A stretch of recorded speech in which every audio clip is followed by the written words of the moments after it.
내가 지혁이 못 봐준다고 한 게 그렇게 억울했니? 무슨 말씀이세요? 갑자기. 그래도 명절에 오지도 않고 전화도 안 하고 봐도 눈 흘기고 그런 거 다 이해하려고 했다. 그런데 사진도 못 찍게 하는 건 너무 치졸하지 않니? 치졸하다니요? 시사스러운 방법까지 써서 날 가족 사진에서 빼고 싶었니? 그게 오해예요. 누구랑 통화한지는 모르겠는데 바깥에서 그러지 말아라. 조심성 없게.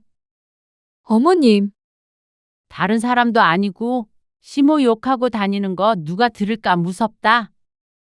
우리가 너희 애를 꼭 봐줘야 하는 법이 있는 것도 아니고 엄마 아빠 삶 살겠다는데 그게 그렇게 못마땅하고 이해 못할 일이야? 오늘 이야기 속 주인공은 63세 연정숙 씨입니다. 그리고 그녀의 아들과 며느리에 관한 이야기이죠. 연 씨는 손주가 생겨 기뻤습니다. 그러나 또 한편으로는 괴롭기도 했습니다. 아들과 며느리의 기대 때문이었습니다. 애만 생기면 당연히 연 씨가 키워줄 거라고 생각했다던 며느리. 연 씨는 그런 약속을 한 기억이 없었습니다. 그런 기색을 내비친 적도 한 번도 없었습니다. 그리고 물론 자신도 없었습니다. 손주를 예뻐할 수는 있지만 책임감을 가지고 맡아줄 생각은 상상 속에서도 하지 않았죠. 아들과 며느리가 어째서 그런 생각을 하게 된지는 모르겠지만 그렇게 생각했다면 유감이었습니다. 가끔 한두 시간씩 돌봐주는 게 아닌 이상은 연 씨는 육아를 떠안을 뜻이 없었습니다. 그러자 서운하다며 등을 돌려버린 아들과 며느리. 그뿐이었다면 연 씨도 그저 씁쓸하고 말았을 테지만 손자의 돌잔치 사진에서도 연 씨를 빼버릴 줄은 몰랐습니다. 물론 실수라고는 하지만 그게 아니라는 건 모두가 알 것이었습니다. 어처구니가 없었습니다. 그리고 연 씨야말로 섭섭했습니다. 그래도 연 씨가 아들 내외에게 해준 것이 있는데 육아를 안 도와줬다고 이런 취급을 하다니 괘씸했죠. 그렇다면 연 씨도 며느리를 곱게 대해줄 이유가 없었습니다. 연 씨는 아들 하나, 딸도 하나 있었습니다. 지극히 평범한 네 식구였습니다. 가정은 화목했고 먹고 살만 하니 불안은 적었습니다. 그리고 자식들이 결혼한 뒤로도 크게 나쁠 건 없었습니다. 그렇다고 모든 일에 있어서 만족스러웠던 것은 아니었지만 말이죠. 저희는 맞벌이 하다 보니까 애만 끼고 살 수가 없을 것 같아서 걱정이에요. 집에서 노는 사람이 있어야 애도 보고 그러는 거잖아요. 어느 날 아들, 딸, 가족들이 다 같이 모이는 날이 있었습니다. 어쩌다 보니 아이에 대한 이야기가 나왔고 며느리가 과일을 찍어 먹으며 발언했습니다. 그리고 그 말을 들은 여러 사람의 표정이 묘해졌습니다. 그 중에서도 연 씨의 딸이 얼굴이 일그러졌죠. 맞벌이 하면서도 다 잘 키워요. 전업주부도 각자 사정이 있는 거고요. 그리고 집에 있는다고 노는 것도 아니고요. 딸이 발끈한 데에는 이유가 있었습니다. 왠지 며느리의 말이 연 씨의 딸을 저격하고 있는 것 같았기 때문이었습니다. 어머, 아가씨 얘기는 아니었는데 그렇게 들렸으면 미안해요. 실수라는 듯이 코를 찡긋하며 웃는 며느리를 보고 연 씨는 속으로 혀를 찼습니다. 어째서 모이기만 하면 매번 이런 신경전이 있는지 몰랐습니다. 꼭 며느리가 딸의 속을 긁었습니다. 자신은 맞벌이 하는 깨어있는 여성이고 전업주부인 연 씨의 딸은 할 일 없는 백수 취급을 한 것이 한두 번이 아니었죠. 그리고 며느리 또한 그러는 이유가 짐작이 안 되는 바는 아니었습니다. 그렇게 걱정되는데 왜 임신 준비한다고 그러는지. 딸이 작게 중얼거렸지만 모두에게 들렸고 며느리의 얼굴이 울그락불그락했습니다. 며느리는 지난해부터 아이를 갖겠다고 몸에 좋은 것도 먹고 운동도 시작했다고 떠들었고 아이 방을 만든다며 주변을 닥달했습니다. 누구는 아이 침대를 사줘라. 누구는 아이 유모차를 사줘라 하며 말이죠. 하지만 기다리던 임신 소식은 좀처럼 들리지 않았습니다. 그게 1년쯤 되자 며느리도 초조했는지 아이가 있는 연 씨의 딸이 기분 상하도록 말을 내뱉을 때가 있었습니다. 다른 가족이 없을 때 둘이 어떤 대화를 주고받는지는 모르겠으나 어쨌거나 사이가 좋아 보이진 않아서 연 씨의 마음도 좋지 않았죠. 애 있다고 유세하는 거 아니에요. 며느리가 못 참고 말하자 또다시 분위기는 험악해졌습니다. 아이가 아예 생기지 않는 것이 아니면 천천히 가지면 될 노릇인데 왜 자꾸 아이 때문에 마찰이 생기는지 모를 노릇이었습니다. 어머님도 얼른 친손주 보고 싶으시죠? 조급하게 생각하지 마. 천천히 가져도 되잖아. 그래도 마음이 급해요. 며느리가 나중에 연 씨와 둘이 있을 때 조용히 물었습니다. 그 질문에 연 씨는 고개를 저었습니다. 연 씨는 손주면 다 같은 손주였고 친손주와 외손주의 구분이 무의미하다고 생각했습니다. 그리고 얼른 손주가 생겼으면 하는 마음도 없었습니다. 이미 딸이 아이가 있었고 아이를 갖고 말고 하는 것은 연 씨 부부가 전혀 관여할 부분이 아니라고 생각했습니다. 며느리는 2~3달쯤 뒤에 바라던 대로 아이를 가졌습니다. 그런데 며느리가 말했던 애 있다고 유세 떠는 게 무엇인지 몸소 보여주었습니다. 어머님, 이거 무거워서 못 들 것 같은데. 어머님이 좀 넣어주세요. 이거 여기다 넣으면 돼? 네. 몇 개월이 지나자 며느리의 배가 제법 임산부다워졌습니다. 볼록한 배를 오른손으로 쓰다듬고 왼손으로는 허리를 짚으며 말했습니다. 무거운 거 들면 애한테 안 좋을 거 아니에요. 연 씨는 아침 일찍 며느리 집에 와서 노동을 하고 있었습니다. 곧 태어날 아이 선물을 주러 왔다가 이게 웬 봉변인지 몰랐습니다. 온 김에 이거 해줘라, 저거 해줘라 하는데 벌써 점심시간이 지나가고 있었습니다. 며느리는 꼭 연 씨가 오기만을 기다린 사람처럼 부려먹었습니다. 아들은 회사에 가고 없으니 며느리 말처럼 임산부를 시킬 수는 없는 노릇이기에 부탁하는 대로 하고는 있지만 땀이 삐질 날 것 같았습니다. 이제 됐지? 점심 차리러 집에 가봐야 해. 네, 저는 좀 쉬어야겠어요. 임신한 몸으로 종일 움직였더니 허리가 아프네요. 사실 움직인 것은 연 씨였고 며느리가 움직인 것이라고는 입 밖에 없었지만 연 씨는 그러라고 하고 얼른 집 밖을 나섰습니다. 조금 더 있다가는 옷장 정리까지 해달라고 할지도 몰랐습니다. 며느리는 격이 없는 것인지 모르겠지만 이런 부탁을 참 잘해왔습니다. 그런데 이제는 임신했다는 이유로 전보다 더 했습니다. 시모를 불러서 집안일을 시킬 정도이니 말 다 했죠. 임신한 유세가 어쩌고 하더니 자기가 제일 유난이야. 연 씨의 딸이 듣고는 콧방귀를 뀌었습니다. 며느리에게 직접적으로 그런 말을 들었으니 마음에 남았던 모양이었습니다. 그래도 아이 생기니까 얼마나 들뜨겠어? 연 씨는 그렇게 생각하고 말자 싶었습니다. 애태웠던 속을 모르는 것이 아니었으니까 말이죠. 그런데 차라리 애가 뱃속에 있을 때가 덜했습니다. 어머님, 잠깐만 와주실 수 있으세요? 왜? 무슨 일 있어? 그건 아니고요. 손목이 좀 아파서요. 지역이 좀 조금만 봐주시면 좋을 것 같아서요. 손목이 많이 안 좋아? 병원에 잠깐 다녀오려고요. 소파에 앉아서 TV를 보고 있던 연 씨는 끙 소리를 내며 자리에서 일어났습니다. 옆에 앉아있던 남편도 그런 연 씨를 물끄러미 쳐다보았습니다. 연 씨는 남편에게 지역이 봐주러 하며 입모양으로 알렸습니다. 남편은 고개를 끄덕였지만 좋은 표정은 아니었습니다. 전화를 끊고 연씨가 외투를 입자 남편이 말했습니다. 너무 자주 부르는 거 아니야? 가까우니까 연씨는 다녀오겠다고 말하고 집을 나섰습니다. 남편이 조금 과장해서 말하긴 했지만 월요일에도 며느리 집에 한번 다녀온 적이 있었습니다. 차 타고 10분 거리라 금방 오갈 수 있는 거리였습니다. 어머님, 저 그럼 다녀올게요.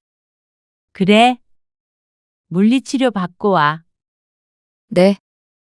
연씨는 그렇게 며느리가 병원에 다녀오는 2시간 동안 아이를 봤습니다. 크게 한 것은 없었지만 가끔씩 우는 아이를 안고 달래주기도 하고 흔들어 재우려고도 해봤습니다. 긴 시간은 아니었지만 60 넘어 하기엔 힘대 붙이는 일이긴 했습니다. 2시간 뒤에 며느리가 왔습니다. 며느리는 2달 더 쉬다가 복직을 한다고 했습니다. 아이를 낳은 지 반년이 넘어가기 때문에 그 정도면 괜찮게 쉬었다 생각했습니다. 그런데 며느리는 삭신이 쑤신다며 불평했습니다. 연씨는 그 뒤로도 종종 며느리의 부탁을 들어주곤 했습니다. 일주일에 한 번 연락하던 것이 2번이 되고 어쩔 땐 3번이 되자 연씨도 힘들다는 생각이 들었습니다. 매번 왔다 갔다 하는 것도 그렇고 연씨도 나름대로 바쁘게 바깥 생활을 하기에 지장이 생기기도 했습니다. 그래도 도와주는 시간도 짧고 매번 그러는 것은 아니라 참았습니다. 하지만 며느리는 점점 그게 당연해진 듯 했습니다. 얼마 뒤 연씨의 생일이었습니다. 어머님, 생신에는 저희 집에서 식사하세요. 애 데리고 나가기엔 힘들 것 같아서요. 며느리가 웬일로 생일에 연씨 부부를 집으로 초대했습니다. 며느리에게 생일상을 받아본 적이 없어서 의아했습니다. 당신이 애 잘 봐주니까 그런가 보지. 남편은 아무렇지도 않게 어깨를 으쓱해 보였습니다. 그러고 보니 그 말도 맞는 것 같았습니다. 그동안 그래도 애를 봐준 게 있으니 한 번쯤은 대접을 하려나 보다 싶었죠. 그런데 며느리의 집에 도착했을 땐 조금 당황스러운 기분이 되었습니다. 중식 좋아하세요? 중식? 어머, 좋아하지? 아, 그럴 줄 알고 중식으로 준비했어요. 준비했다고 하는데 거실에 펴져 있는 상은 텅 빈 채였습니다. 잠시 기다리는데 딩동 하고 초인종이 울렸습니다. 자기가 나가봐. 며느리의 말에 아들이 현관으로 갔다가 돌아왔습니다. 양손에는 비닐이 들려 있었습니다. 그리고 상에다가 배달 온 음식들을 세팅하기 시작했습니다. 남편은 심기가 불편해 보였습니다. 하지만 연씨는 놀랐던 것도 잠시. 이것도 나쁘지 않다고 생각하고 음식을 올려놓는 걸 도왔습니다. 며느리는 늘 요리를 못한다고 말해왔는데 못하는 요리를 억지로 시켜서 맛없는 음식을 먹느니 맛있는 식당에서 시켜 먹는 게 나을 것 같았습니다. 옛날 같았으면 시어머니 생일상에 배달을 시키면 욕이 한 바가지 날아왔을 텐데 연씨는 이건 좋은 아이디어 같았습니다. 이렇게 시대가 변한 것도 재미있었고 음식도 맛있었습니다. 그런데 며느리가 그릇을 치우며 말했습니다. 자고 가셔요. 뭐? 왜 자고 가? 너무도 뜬금없는 말이었습니다. 10분 거리에 연씨의 집이 있는 걸 떠올리면 말도 안 되는 제안이기도 했습니다. 그런데 며느리가 웃으며 대꾸했습니다. 사실 조금 있다가 지혁이 아빠가 친구들이랑 약속이 있는데요. 저도 가고 싶어서요. 그래서 지혁이 봐달라고? 네. 그러려면 주무셔야 되니까요. 저희 술 마시고 들어올 거라. 그렇게 해주면 안 되냐고 물어보는 것이 아니라 이미 약속을 잡고 나서 통보하는 식으로 물어보는 며느리. 기가 막혀서 대답을 못하고 있자 남편이 말했습니다. 불편하게 밖에서 잠 못 자. 그리고 미리 말했으면 모르겠는데 짐도 하나도 없이 여기서 어떻게 자? 짐이 뭐가 필요 있어요. 칫솔 같은 거 다 있는데 밤에 애 울면 또 어떡하고?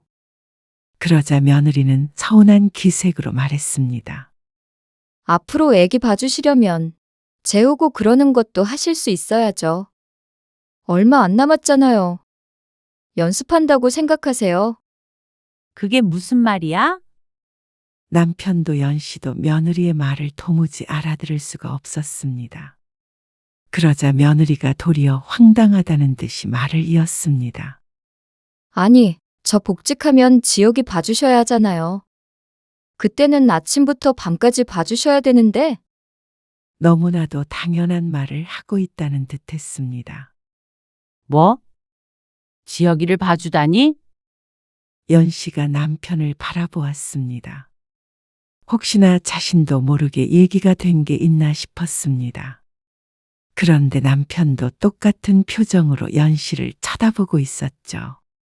그러면 안 봐주시려고 그러셨어요? 저 그럼 복직을 어떻게 하라고요? 아니, 사람을 쓰던가 그럴 줄 알았지? 우리한테 맡길 줄은 몰랐어. 당연히 부모님이 도와주실 줄 알았죠. 어떻게 그게 당연해? 아니, 어머님, 아버님 친손자잖아요? 서로 대화가 겉도는 느낌이었습니다. 연씨는 이렇게 어영부영 넘어가서는 안 된다고 생각했습니다. 그동안에 은근슬쩍 아이를 맡긴 일이 많았는데 그때는 한두 시간, 길어야 3시간 정도가 전부라 별다른 말 없이 봐주었던 것이었습니다. 그런데 며느리가 복직하고 하루 종일 돌보는 건 완전히 다른 이야기였습니다. 잠깐만 있어봐. 친손자, 외손자가 중요한 게 아니라 우리도 우리 생활이 있어. 하루 종일 애 봐주기에는 관절도 아프고 우리한테 맡길 생각이었다면 사람을 쓰던지 좀 알아봐야 할 거야. 아니, 할머니, 할아버지 두 분이 집에 계신데 왜 돈 주고 사람을 써요? 아버지도 허리 안 좋고 나도 안 좋아. 그리고 아버지는 매일 등산 다니시는 거 알잖아. 나도 모임도 있고 하는 일도 있어. 그렇게 무작정 봐줄 수가 없는 문제잖아. 저는 너무 당황스럽네요. 당황스러운 건 이쪽도 마찬가지였습니다. 하지만 며느리가 서운해한다고 무작정 수락할 수는 없었습니다. 미안하지만 가끔씩 한 번씩이라면 몰라도 그렇게 전적으로 봐줄 수는 없어. 그러자 며느리의 표정이 무섭게 굳어졌습니다. 아무래도 이만 일어나 봐야 할 것 같았습니다. 당장 자고 가면서 애를 봐달라는 것도 연씨 부부에게는 무리한 부탁이었고 말이죠. 그러자 그날부터 며느리의 태도가 확 바뀌었습니다. 그날 이후로 며느리는 연씨에게 거의 연락을 하지도 않았습니다. 한 달쯤 뒤에 명절이었는데도 몸이 아프다며 아들과 손자만 보냈습니다. 마음이 상해도 단단히 상했다 싶었습니다. 남편은 아들을 조용히 타일렀습니다. 하지만 아들은 난감한 기색만 보일 뿐 적극적으로 관계를 개선하기 위한 노력은 하지 않았죠. 그러다 보니 연씨도 될 대로 되라 싶었습니다. 아이를 안 봐준다고 시집이랑 연이라도 끊을 모양인가 생각되자 연씨도 기분이 상했습니다. 사돈네가 안 봐준다고 연을 끊지는 않을 텐데 참 시부모 되기가 어렵다고 생각했죠. 그러가다가 며느리는 복직을 했고 아들에게 들으니 3개월 정도는 애를 봐줄 사람을 쓰고 그 뒤로 어린이집을 보낸다고 했습니다. 연씨도 그런가 보다 싶었습니다. 그 정도면 아들 내외에게도 경제적으로 크게 부담되지 않을 거라고 생각했습니다. 그리고 몇 달 뒤 손자의 돌이 다가왔습니다. 딸내는 돌잔치를 하지 않았는데 아들내는 할 모양이었습니다. 돌잔치가 거의 다가와서 조부모는 한복을 입어야 한다기에 부랴부랴 한복을 빌리느라 애를 먹기도 했습니다. 연씨는 손자를 위해서 선물을 꽤나 많이 준비했습니다. 외손녀 돌 때 했던 것과 똑같이 했습니다. 요새는 골드바를 많이 한다기에 요즘 유행하는 스타일로 순금을 맞췄습니다. 금값이 많이 올라 외손녀 때보다도 훨씬 돈이 많이 들었죠. 오셨어요? 마찬가지로 한복을 차려입은 며느리가 연회장에서 인사를 했습니다. 이렇게 보니 참 오랜만에 보는 것 같았습니다. 며느리는 웃고는 있지만 어째서인지 눈초리가 좋지는 않았습니다. 아직도 마음속에 서운한 감정이 남아있는 것 같았습니다. 연 씨는 며느리보다도 손자에게 신경 쓰자 싶었습니다. 며느리부터가 서먹서먹하게 구는데 연 씨가 살갑게 대하기도 힘들었죠. 어머님, 아버님은 이쪽으로 앉으세요. 며느리가 가리킨 곳은 제일 앞자리이긴 했지만 사회자가 있는 곳과는 가장 먼 곳이었습니다. 그리고 그 앞에는 큰 화분이 놓여 있어 잘 보이지도 않았습니다. 분명 조부모는 가장 상석에 앉을 텐데 사돈네에 비해서 이곳은 상석이라고 할 수도 없었습니다. 엄마, 차라리 한 칸 뒤로 와. 딸도 이상했는지 이곳은 잘 안 보이니 한 칸씩 뒤로 오라고 했습니다. 하지만 곧 잔치가 시작이 되어 제자리에 앉아 있을 수밖에 없었습니다. 그런데 잔치가 진행되면 될수록 여기가 참 소외된 자리구나 싶었습니다. 며느리가 의도하지는 않았겠지만 세심함은 없다 싶었습니다. 그리고 아들도 크게 다르지 않은 것 같았고 말이죠. 그래도 길지 않아 다행이라고 생각했습니다. 준비된 순서가 끝이 나자 주변이 어수선했습니다. 그런데 그때 며느리가 조용히 연 씨를 불렀습니다. 어머님, 혹시 차에서 애기 기저귀 좀 꺼내와 주실 수 있으세요? 며느리가 차키를 주며 말했습니다.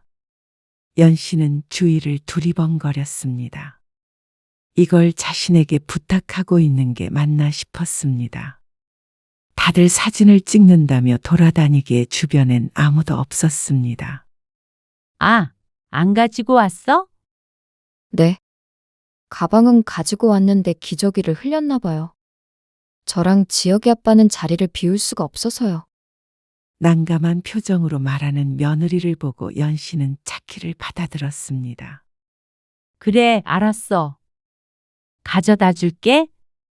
감사합니다.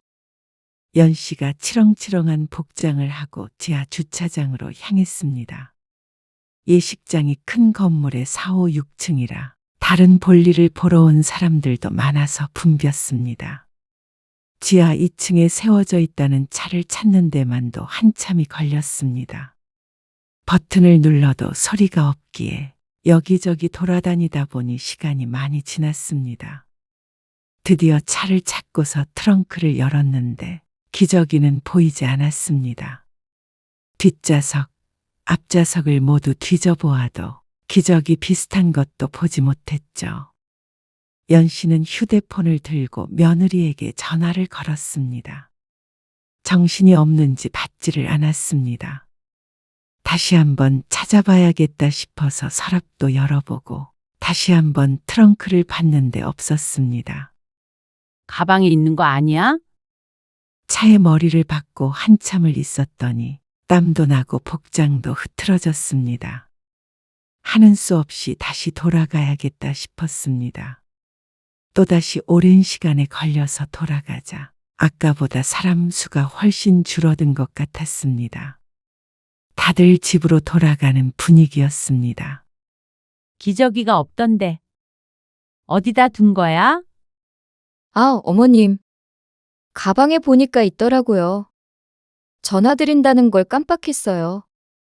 사진 찍느라고. 사진은 다 찍은 거야? 네, 그런데 뒤에서 남편이 핀잔을 줬습니다. 아니, 사진도 안 찍고 어디 갔다가 이제 와? 아니, 주차장에 좀 다녀오느라고.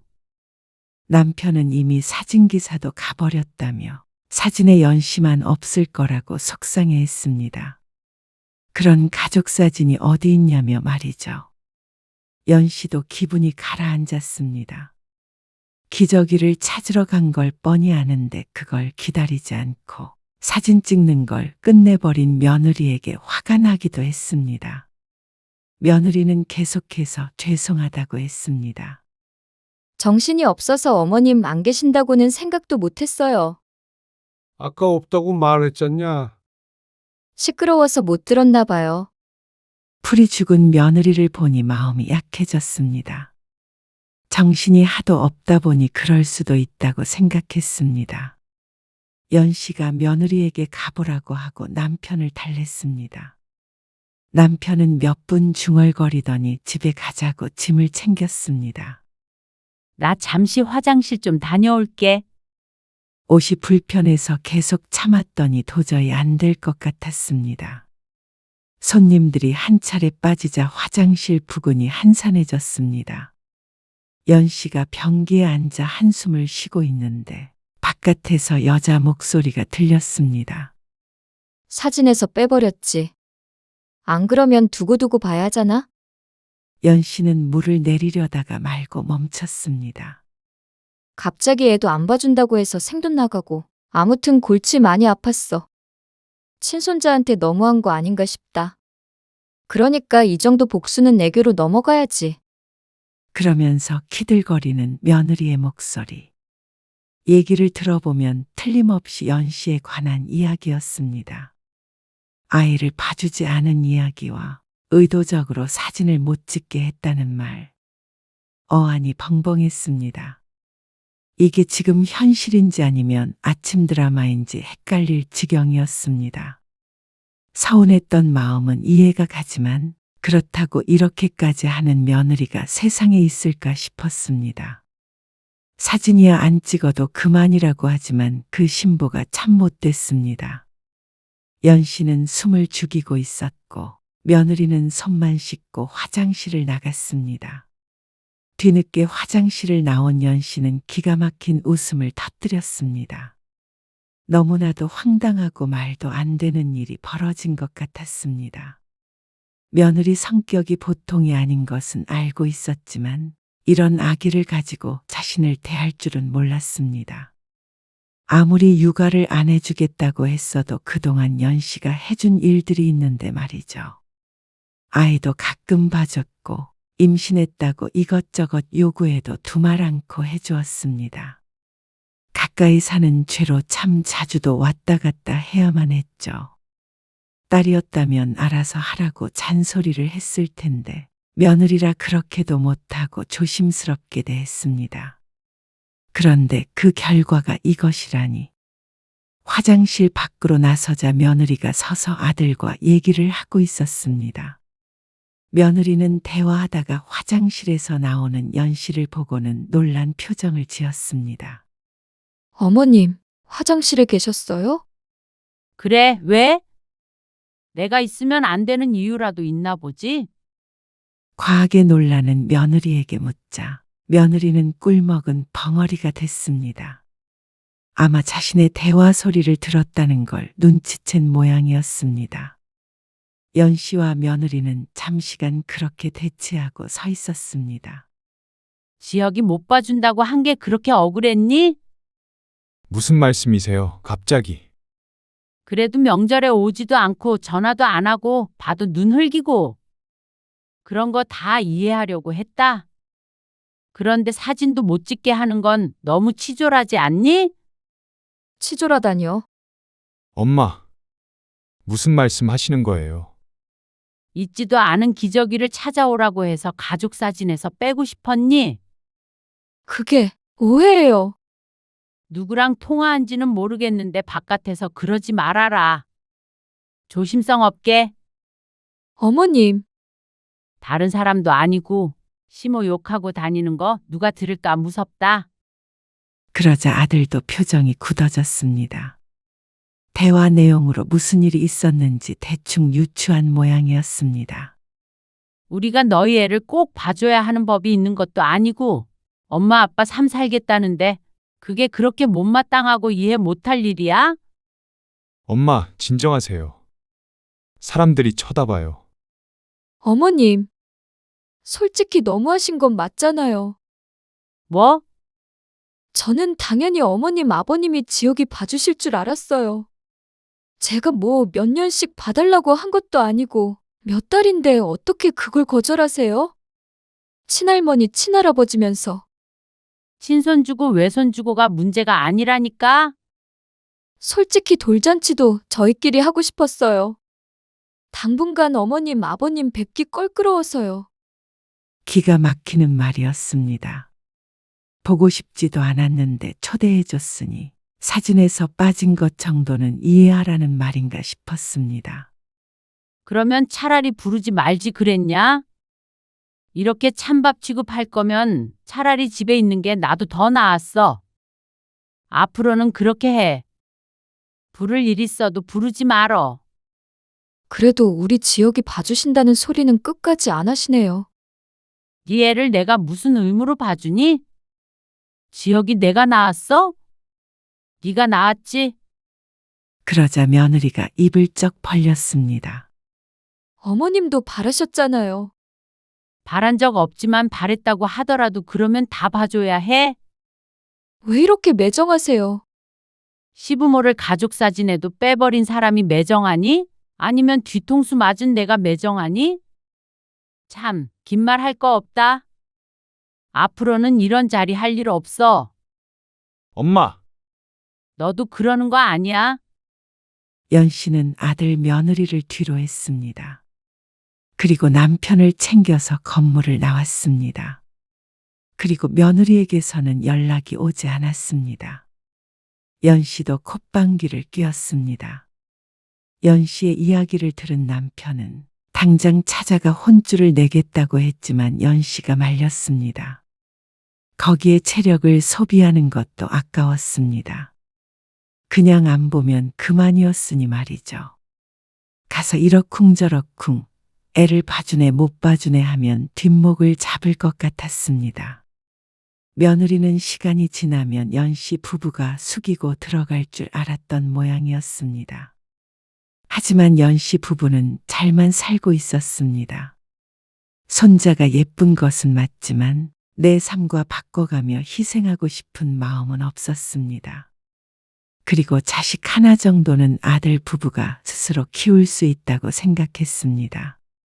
그 정도도 해결 못하면 뭐하러 그리도 애를 낳으려고 했는지도 의문이었습니다. 하나부터 열까지 당연히 부모가 해줄 거라 생각한 그 발상이 어처구니가 없을 따름이었습니다. 오히려 백기를 든 것은 며느리였습니다. 당연했습니다. 아쉬운 것은 며느리였습니다. 연 씨는 아들 며느리에게서 바라는 게 없었고 아들 며느리는 바라는 게 아주 많았으니 말이죠. 또한 살아가며 받을 것들도 있을 것이었습니다. 복직했는데 일을 제대로 못하고 있어요. 어린이집 보내도 애가 열나면 부르고 기침하면 부르고 돌봐줄 사람이 없으면 안 될 것 같아요. 어머님도 조금 양보해서 반년 정도는 봐주실 수 있죠. 그러면 지난 일들은 다 잊을게요. 상황이 안 좋은 건 알겠지만 여전히 그 말투는 맡겨놨던 걸 받아간다는 듯한 느낌이었습니다. 내가 먼저 연락했으니 너도 모시기는 척 받아줘라 하는 것처럼 말이죠.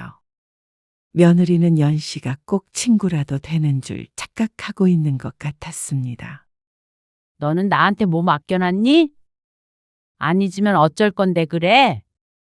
너는 어쩜 시어머니한테 하는 말투가 왜 그래? 연 씨가 뾰족한 어투로 대꾸했습니다. 한 번도 이런 식의 말을 들어본 적 없는 며느리는 당황했습니다. 연 씨는 더 이상 며느리에게 좋게 대해주고 싶은 마음이 없었습니다. 잘 대해주니 사람을 우습게 보는 며느리라면 연 씨도 똑같이 대해주는 게 맞았습니다. 어지간한 일에는 좋다 하던 연 씨가 돌변하자 며느리는 한마디도 제대로 하지 못했습니다.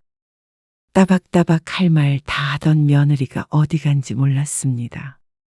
참 씁쓸한 일이었습니다. 친절하게 대하면 똑같은 친절함이 돌아와야 하는데 그런 간단한 매너도 지키기 힘든 모양이었습니다. 지난 일 안 잊어줘도 되니까 이런 일로 전화하지 않았으면 해. 어머님은 지옥이 안 사랑하세요? 어머님 친손자잖아요. 너는 그러면 지역이 안 사랑해서 자꾸 나한테 맡기려 하니? 그리고 친손자가 나중에 밥이라도 먹여줘. 어머님, 자식이 예뻐야 손자도 예쁜 법이야. 친손자라고 무작정 우쭈쭈 하는 시대인 줄 알아? 너는 그런 거 잘 알면서 그래. 연 씨는 태연히 전화를 끊었습니다. 며느리는 연 씨가 이 정도면 풀이 죽었을 거라 생각하고 전화를 한 것 같았습니다. 조부모는 당연히 손자를 보고 싶어 할 거고 자식에게 모시길 거라고 생각하고 말이죠. 하지만 크나큰 착각이었습니다. 연 씨 부부는 자식에게 목매는 삶을 살고 싶지 않았습니다. 자식이 밀어내면 밀려나서 살면 됐습니다. 대신 우리 인생을 알아서 잘 살면 그만이었습니다. 그러면 자식에게 좌지우지 되지 않을 수 있었습니다.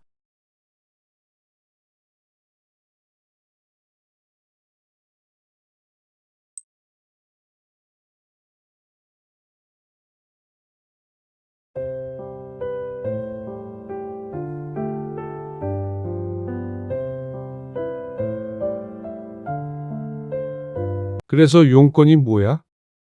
다시 취직을 하던지 다른 사업을 구상해 보던지 해야 하는데요. 아시다시피 저희 집 대출금도 갚아야 하고 나가는 돈이 상상 이상이에요. 돈 많이 벌었다며? 많이 벌긴요. 골프도 치고 해외여행도 다녀오고 했잖아. 아, 그것도 지난 일이죠. 이제 그럴 여력도 없어요. 저희가 다시 자리 잡을 때까지 장인어른 도움 좀 받고 싶어서 염치 없이 이렇게 왔습니다. 내가 더 이상 어떻게 도와? 도울 만큼 도왔잖아.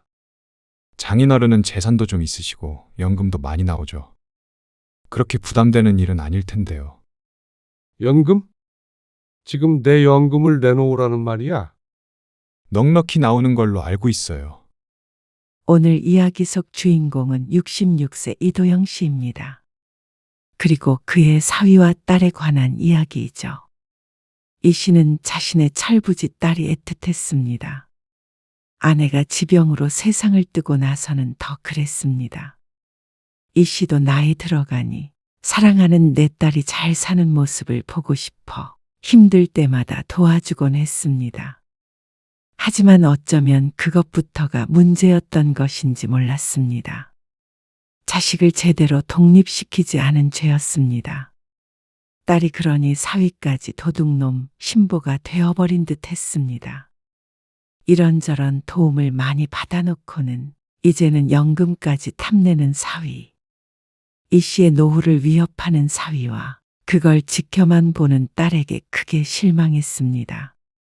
언제까지나 내 품에 있는 자식인 줄 알았는데 이제는 부모보다는 자신의 가정이 중요해진 듯 했습니다. 이렇게 산들 이 씨가 더 나이 들고 아프면 돌봐줄지 의문이었습니다. 아니, 요양원행은 정해져 있는 것 같았습니다. 그간 딸과 사위의 만행들을 보면 뻔했죠. 그렇다면 이 씨도 노선을 확실히 해야 했습니다. 늙어 죽을 때까지 딸 부부에게 헌신할지 아니면 내 인생을 찾을지 말이죠. 이 씨는 딸이 하나 있었습니다. 자식이라고는 딸뿐이었습니다. 옛날에는 자식 하나 낳아서 잘 길러보자는 마음이 있었는데 이제와 생각했을 때는 하나도 제대로 키웠는지 의문이었습니다. 외동딸이기도 하고 어려서 엄마를 잃었기에 더 오냐오냐 키워서인지 이 씨의 딸은 이 씨가 보아도 철부지 같았습니다. 언제 결혼해서 언제 애 낳고 살까 걱정했던 시절도 있었지만 그래도 제 짝을 만나서 살고 있으니 한시름 놓기도 했습니다. 하지만 결혼을 한 뒤부터는 또 다른 일로 속을 썩혔습니다. 아빠, 태훈 씨 회사에서 잘렸어. 뭐? 갑자기 왜 잘려? 회사 사정 어려워졌다고 했잖아. 아이고, 어떻게 그러면? 나는 그래도 반년은 꼼짝 못할 것 같은데. 얼른 새 직장 구해봐야지. 당장 구하고는 있지. 그런데 쉽지 않나 봐. 어느 날 딸이 전화해 말했습니다. 사위의 갑작스러운 실직 소식이었습니다. 그런데 어쩜 타이밍이 그렇게 안 좋은지 딸이 출산을 한 지 며칠 지나지 않은 때였습니다. 당장 딸도 수입이 없고 사위도 그렇게 됐으니 딸이 걱정이 큰 모양이었습니다. 물론 이 씨도 근심스러웠고 말이죠. 사위의 직장이 큰 회사는 아니었지만 그래도 안정적인 곳이라고 생각했었는데 그것도 아닌 것 같았습니다. 어떻게 하루아침에 잘릴 수 있나 싶었습니다. 그래도 젊은데 어디라도 다시 들어갈 수 있겠지 생각했지만 한 달이 지나도 사위가 새로 취업했다는 소식은 들려오지 않았습니다. 아빠, 우리 조금만 도와줄 수 있어? 어떻게 도와달라는 거야? 태훈 씨 계속 취직이 안 되면 우리 생활도 빠듯해서. 딸의 말에 이 씨는 이 말을 짚으며 깊게 씨름했습니다. 그래서 무리하게 이사를 하지 말라고 했었던 것인데 이 씨의 말을 듣지 않은 결과였습니다. 결혼하고 1년을 전셋집에 살다가 대출을 많이 받고 아파트를 매매해 이사를 했는데 당시에 이 씨는 반대를 했었습니다. 큰 아파트로 여유자금 없이 탈탈 털어간다기에 걱정이 되었기 때문이었습니다. 하지만 아이도 생기면 처음부터 큰 집이 좋다며 돈은 차차 다시 모으겠다고 고집을 부렸던 딸과 사위. 사위가 갑자기 직장에서 해고를 당해버리니 딸 부부의 수입이 없었습니다. 실업급여는 안 나오는 거야? 나오긴 하는데 얼마 안 돼. 그리고 애까지 있는데 그걸로 우리 세 식구가 어떻게 살겠어. 대출 이자도 갚아야 되고. 그래서 어떻게 도와주면 되는데? 태훈 씨 취직할 때까지만 생활비 좀 빌려줘. 딸이 풀죽은 목소리로 말했습니다. 집만 있으면 뭐 하나 싶었습니다. 하지만 지나간 일로 이러쿵 저러쿵 해봐야 뾰족한 수도 없었습니다. 한두 달이면 되는 거야? 지금 열심히 찾아보고 있으니까 그 정도면 돼. 이 씨의 긍정적인 반응에 딸도 반색했습니다. 이 씨는 터져나오는 한숨을 애써 삼키고 딸의 부탁을 수락했습니다. 알았어. 일단 너 통장으로 200만 원 보낼게. 고마워, 아빠. 그 말에 이 씨는 씁쓸한 미소를 지었습니다. 그런데 한두 달이면 된다던 사위의 재취업은 깜깜무소식이었습니다. 사위는 노력하고 있을 텐데 괜히 돈 때문에 재촉하는 것 같을까봐 이 씨는 어떻게 되어가고 있는지 묻지도 못했습니다. 그러던 어느 날이었습니다. 몸조리 중인 딸은 집에 있고 사위가 홀로 이 씨를 찾아왔습니다. 이런 적은 처음이기에 이 씨는 어리둥절하며 사위를 맞았습니다. 무슨 일이야? 아내가 있었다면 밥이라도 얻어먹으러 생각하겠지만 이 씨가 뭘 대접할 일도 없었습니다. 명절에도 외식을 하니 말이죠.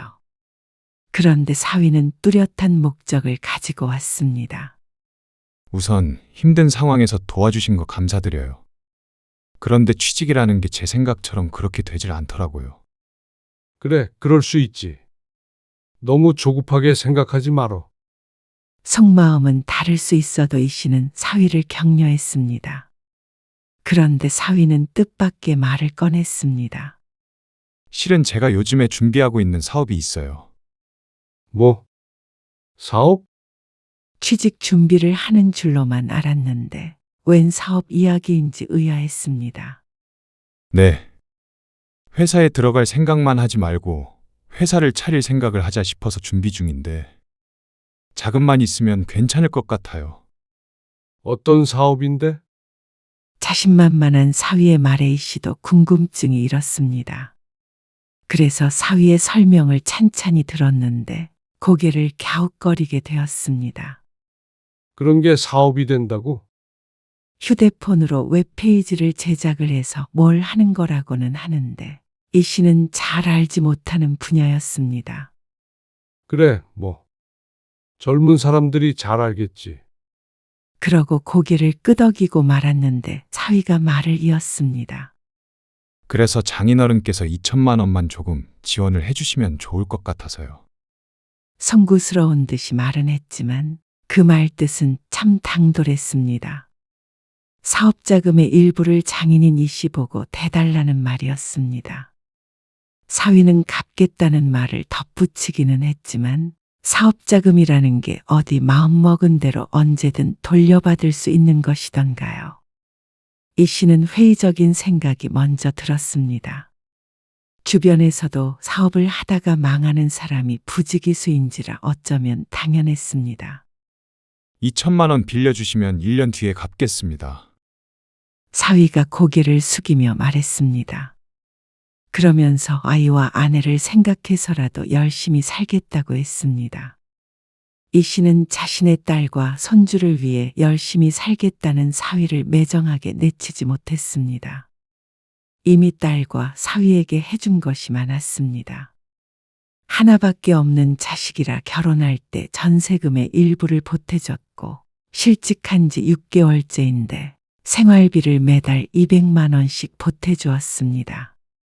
그런데 이제는 2천만 원을 달라는 사위였습니다. 이 씨는 잠시 고심하다가 무겁게 고개를 끄덕였습니다. 달리 방법도 없어 보였습니다. 어떤 사업인지는 모르겠지만 계속 이렇게 수입 없이 사는 것보다는 낫다고 생각했습니다. 감사합니다. 장인어른 잘해보겠습니다. 하지만 역시나였습니다. 사업을 한다고는 했지만 뭘 하는지 알 수가 없었고 마련해준 2천만 원도 행방이 묘연했습니다. 뭐에 어떻게 썼다고는 하는데 이 씨가 자세히 알 길은 없었습니다. 그래도 돈은 좀 벌게 되었는지 이 씨는 더 이상 생활비를 대주지는 않게 되었습니다. 2천만 원에 대한 얘기는 꺼내지 않았지만 이 씨는 그걸로 됐다고 생각했습니다. 딸 부부가 자리 잡고 잘 살 수만 있다면 2천만 원은 없는 셈 치고 살아갈 수 있다고 여겼죠.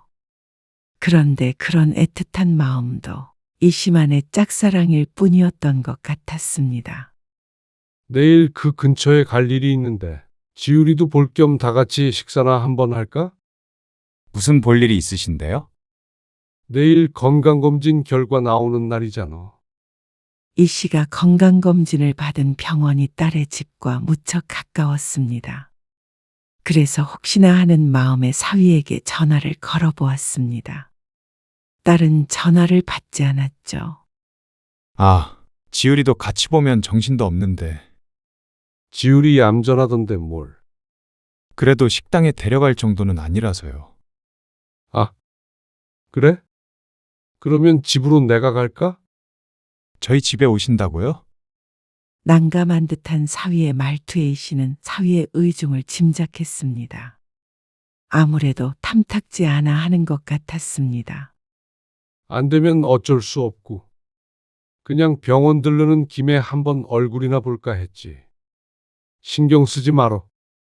이 씨는 애써 가벼운 말투로 사위에게 말했습니다.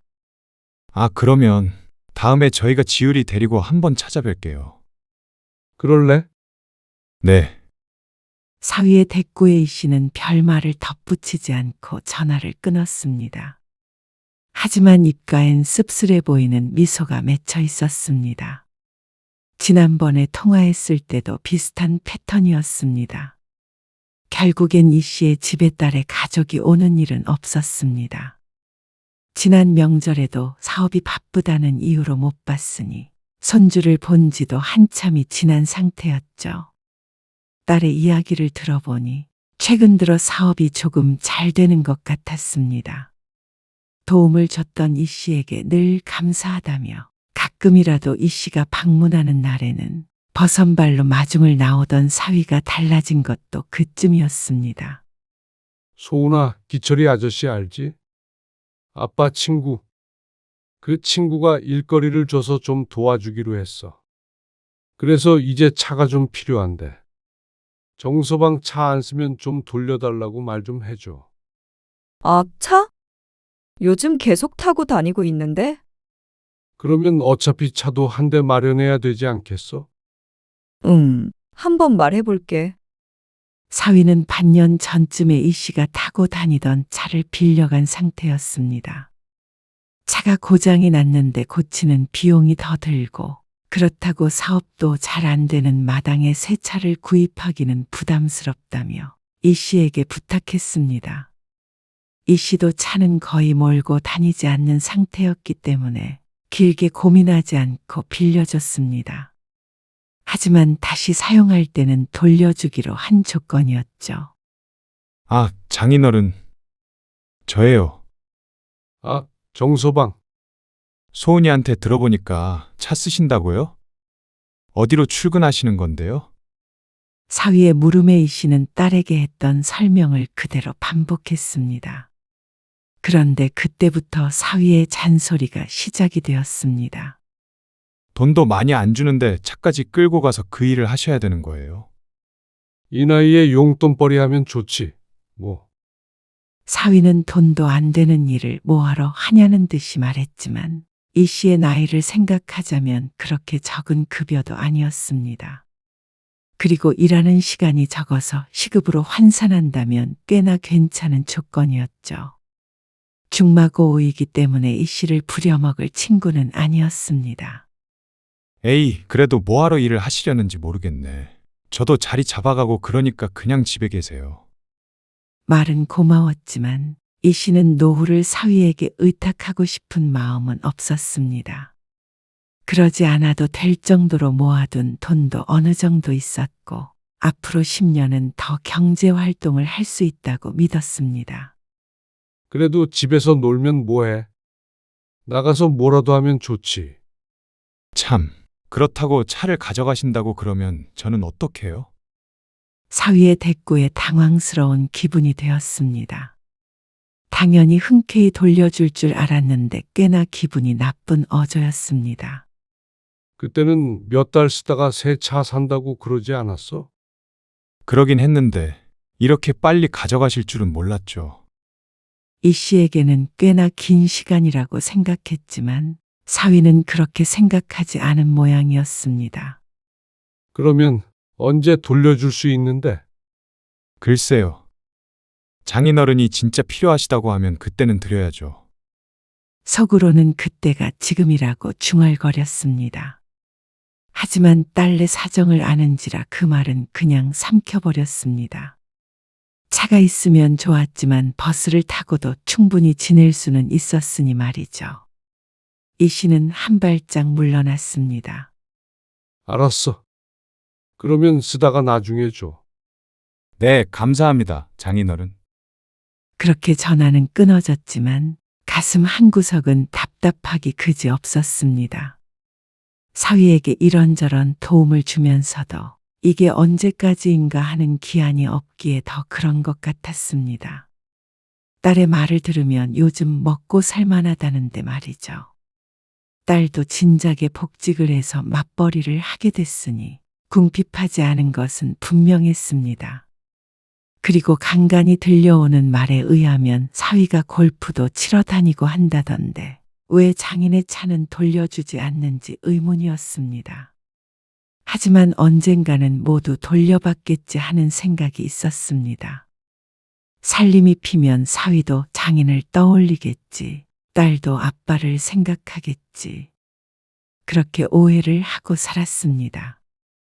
그렇지만 시간이 지나면 지날수록 딸과 사위는 멀어져만 갔습니다. 차는 고사하고 사업을 하며 아름아름 빌려간 돈도 전혀 갚지도 않았고 명절에 조차 오지 않는 날이 늘어갔습니다. 그래놓고 저들은 말없이 가까운 해외로 여행도 가는 것 같았습니다. 직접적으로 말을 해준 건 아니었지만 이 씨도 바보가 아닌 이상 모를 리가 없었죠. 아빠, 어쩌지? 이번 설에는 좀 가기가 힘들 것 같은데. 정서방이 또 바쁘대? 그렇지. 아빠 혼자 어떡해? 그래도 명절인데. 명절에 혼자 있으면 뭐. 한두 번도 아니고 하며 말끝을 흐리는 이 씨. 하지만 그 안에 숨겨진 서운함은 감춰지지가 않았습니다. 딸은 미안한 기색을 보이긴 했지만 그런다고 명절에 찾아오거나 평소에 얼굴을 비추는 건 더욱 아니었습니다. 그런데 설이 며칠 지난 어느 날 이 씨는 뜻하지 않은 교통사고로 입원을 하게 되었습니다. 목숨에 지장이 갈 만큼 크게 다친 것은 아니었지만 다리가 부러져서 한동안 병원 신세를 져야 했습니다. 아빠, 괜찮아? 괜찮아. 정서방은? 아, 태훈 씨는 일 때문에. 일이 그렇게 바빠? 그런가 봐. 사업이 다 그렇지 회사랑 다르니까. 아빠가 이해 좀 해줘. 정서방 전화 왔지? 전화. 안 왔어. 아, 한다고 했는데 이상하다. 민망한 표정을 짓는 딸. 그리고 울리지 않는 전화. 사위는 바쁘다는 말만 전하고는 이 씨가 퇴원할 때까지 오지 않았습니다. 전화도 딸을 통해서 왔을 뿐이지 따로 연락은 없었죠. 그쯤 되자 이 씨도 좋게 생각할 수가 없었습니다. 사위가 미웠던 적은 없었지만 이 씨도 보살이 아니었습니다. 아니, 보살이 와도 이런 상황에서 웃을 수는 없을 것이었습니다. 힘들 때는 주구장창 찾아오고 전화를 해서 도움을 요청하던 사위는 조금 살만해지자 장인의 존재를 잊은 듯 했습니다. 그리고 그동안 받았던 것들도 머릿속에서 지운 것 같았습니다. 차를 돌려주겠다는 말도 없었고 빌려간 돈을 갚겠다는 말도 없었습니다. 이 씨는 집에 혼자 있으면서 많은 생각을 했습니다. 허탈했습니다.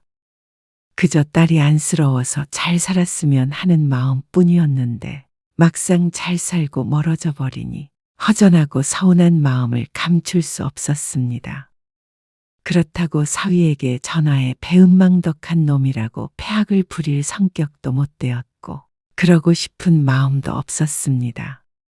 부모는 이렇게 자식들 마음에서 지워져 가는구나 싶었습니다. 각자의 가정이 있으니 그걸 탓할 수는 없는 노릇이었습니다. 이 씨에겐 딸과 사위, 손주가 전부 내 가족이었지만 딸 부부에게 이 씨는 같은 가족 울타리 안에 들어가지 않는 듯 했습니다. 이제는 인정할 때가 된 듯 했죠. 이 씨는 더는 딸 부부에게 신경 쓰며 살지 않기로 다짐했습니다. 자꾸만 신경이 그쪽으로 가 있으니 섭섭한 마음이 드는 것 같았습니다. 이제는 이 씨도 딸처럼 자신의 인생을 찾아야겠다고 생각했습니다. 오히려 딸과 사위가 대면대면하게 구니 더 마음 정리가 쉬웠습니다. 자동차 보험 갱신해야 해. 아, 벌써 그렇게 됐나? 태훈 씨한테 전달할게요. 근데 아빠 요새 뭐하고 다니길래 연락이 뜸해? 어느 날 보험 문제로 딸과 통화를 하게 되었습니다. 이 씨에게서 통 연락이 없으니 딸도 근황이 궁금하긴 한 모양이었습니다. 딸의 질문에 이 씨가 태연히 대답했습니다. 요즘 동호회 활동하고 있어. 동호회? 어떤 동호회? 딸이 의외라는 듯이 되물었습니다. 여행 동호회. 요새 여행 다녀 그럼? 아직 여행은 안 갔는데 다음 달에 계획하고 있어. 아, 그래? 바쁘겠네. 요새 바빠. 일도 좀 하고 있고. 전화 들어온다. 끊어야겠다. 알겠어, 아빠. 끊을게. 이 씨는 딸과 전화를 끊고 일을 도와주고 있는 친구와 통화를 했습니다. 그러고 동호회 메신저에서 대화를 몇 번 나누니 딸과 통화한 일은 머릿속에서 말끔히 지워졌습니다. 가끔은 딸이 어떻게 사는지, 손주가 얼마나 컸는지 궁금하긴 했지만 그뿐이었습니다. 애타게 연락을 기다리거나 연락 한 통에 기뻐하는 일은 없어졌습니다. 그래서 이 씨는 좀 살만했습니다. 진작에 이럴 걸 하고 후회하기도 했습니다. 다 큰 자식이 뭐가 그렇게 걱정된다고 애면글면 했는지 모를 노릇이었습니다. 아내가 없으니 더 책임감을 느꼈는지도 몰랐습니다. 하지만 잘 살고 있으니 이만 모든 걸 내려놔도 되겠다 싶었습니다. 어쩌면 후련한 감정이 든 것 같기도 했죠.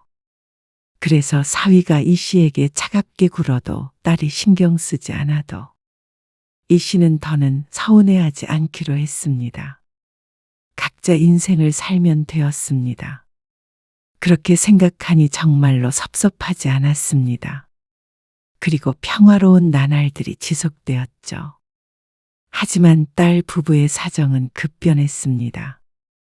사위가 하던 사업이 무슨 법이 바뀌어서 상황이 좋지 않다는 말은 딸을 통해서 한 달 전쯤 슬쩍 들었습니다. 그렇지만 굴곡 없는 일이 어디가 있나 생각하고 가볍게 넘겼습니다. 이 씨가 잘하는 분야도 아니기에 딱히 도울 수 있는 일도 없었습니다. 그런데 또 한두 달쯤 지나자 딸이 우는 소리를 하기 시작했습니다. 집 대출금 갚고 하니까 월급이 그냥 통장을 스쳐 지나가 버리네. 태훈 씨 일도 잘 안 풀리고 그래서 요즘 스트레스야. 그래?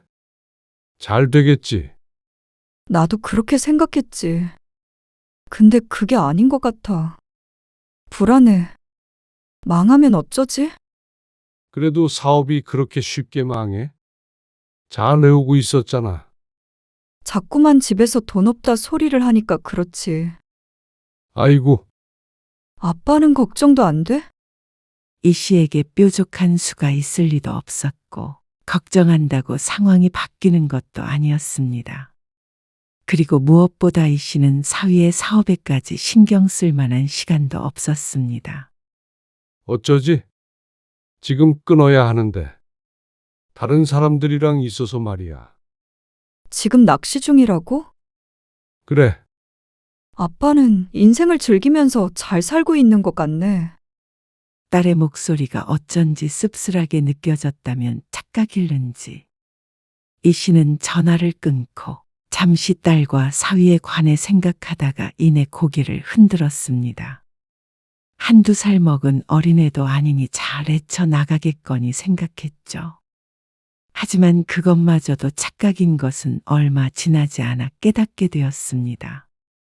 딸이 이 씨에게 전화하는 빈도가 높아졌고 어쩐 일인지 사위도 가끔씩 안부를 묻는 연락을 하게 되었습니다. 장인이 입원을 해도 전화 한 통 없던 사람이 말이죠. 잘 지내고 계시죠? 잘 있지. 애엄마 말 들어보니까 그러신 것 같더라고요. 이제 여행도 다니시고 나이 들면 시간밖에 더 있나? 보기 좋습니다. 그래? 사위는 실없이 안부를 묻고는 전화를 끊었습니다. 그리고 그게 몇 번을 더 반복하게 되었습니다. 그런데 얼마 뒤 명절에 말도 없이 딸의 가족이 찾아왔습니다. 이번에도 당연히 안 오겠거니 하는 생각에 혼자서 늦은 점심을 먹고 있었는데 갑작스러운 방문이었죠.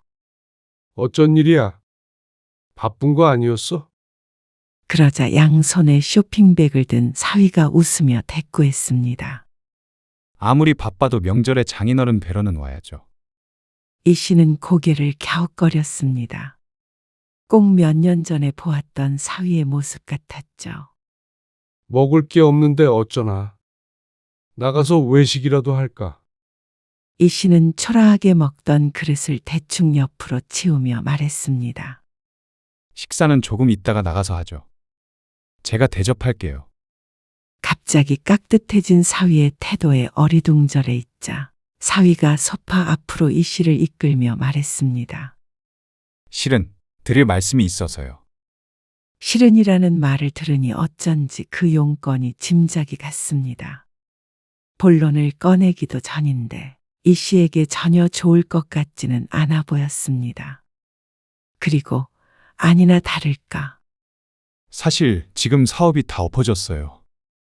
엎어지다니? 이게 말씀드리자면 좀 복잡한데요. 관련법이 새롭게 개정되면서 저희 사업이 피해가 있어요. 자세한 설명은 하지 않았지만 그만큼 심각한 상황이라는 것은 알 수 있었습니다. 다시 살려볼 수는 없어? 그러려고 몇 달 발바닥에 땀나게 돌아다녀 봤는데요. 저희랑 비슷한 사업체들도 다 접고 있어요. 그러면서 고개를 떨구는 사위. 그리고 그 옆에서 울먹거리는 딸. 이 씨는 갑갑한 마음에 티셔츠 목덜미를 잡아당겼습니다. 그래서 용건이 뭐야? 단도직입적으로 묻자 사위가 이때다 싶었는지 말을 꺼냈습니다. 다시 취직을 하던지 다른 사업을 구상해 보던지 해야 하는데요.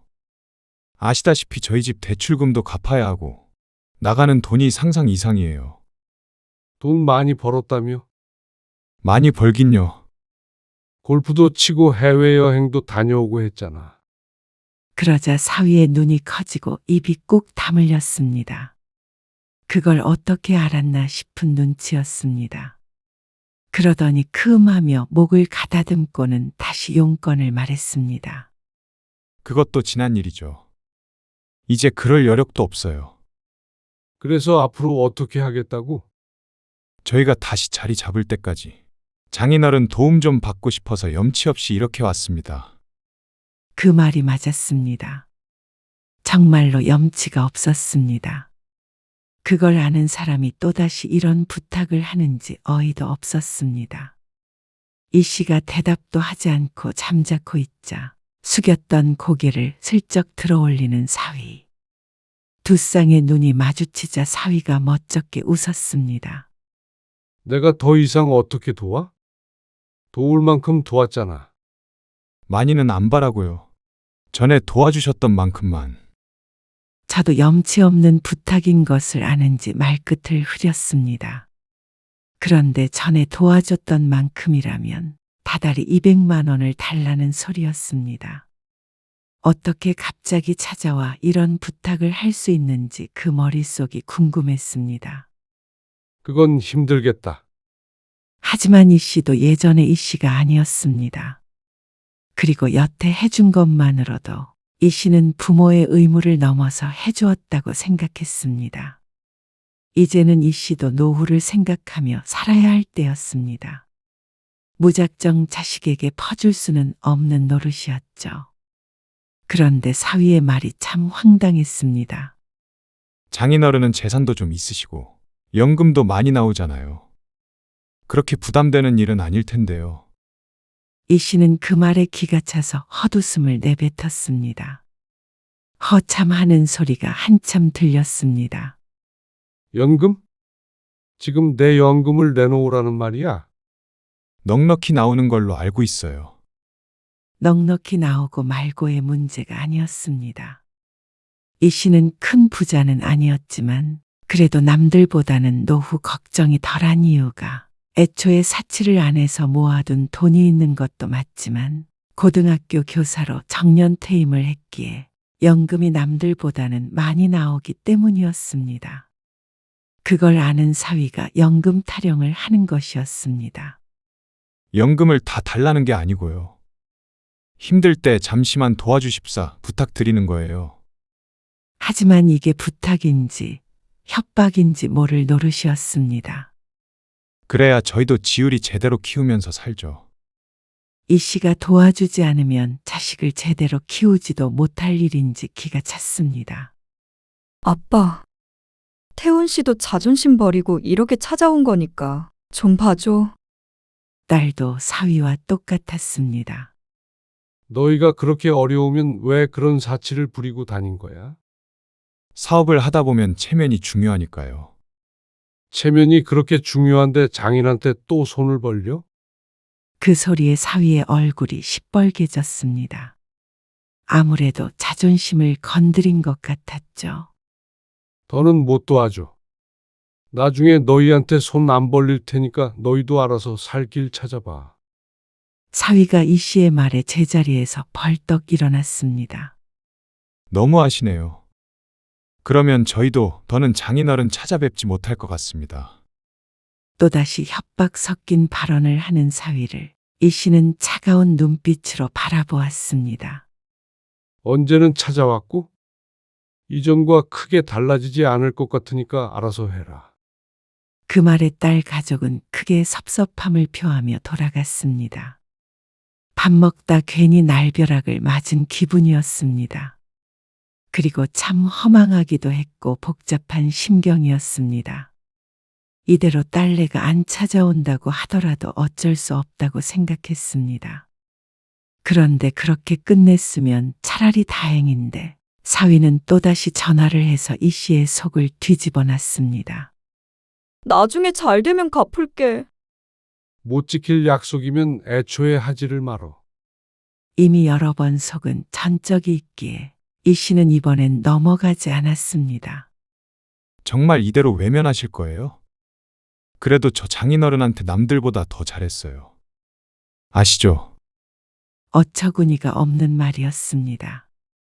잘한 걸로 따지자면 이 씨도 할 말이 많았지만 구차하게 이러쿵 저러쿵 하고 싶지도 않았습니다. 연금 몇 달 주시는 게 그렇게 어려운 일은 아니잖아요. 장인어른 생활에 지장이 있는 것도 아니고. 그 말은 맞았습니다. 몇 달 도와준다고 이 씨가 휘청거릴 일은 없지만 그런 문제가 아니었습니다. 그리고 그걸 사위는 모르고 있는 모양이었습니다. 그러면서 꼭 자신의 상황이 어려운 게 이 씨가 도와주지 않는 탓인 양 말하고 있었죠. 부모가 자식봉이야? 둘이 벌어서 대출금도 못 낼 지경이면 작은 집으로 이사를 해. 그것도 안 되면 월세로 가고. 그렇게 해서 스스로 일어날 생각을 해야지. 부모 연금을 받아먹을 생각을 해?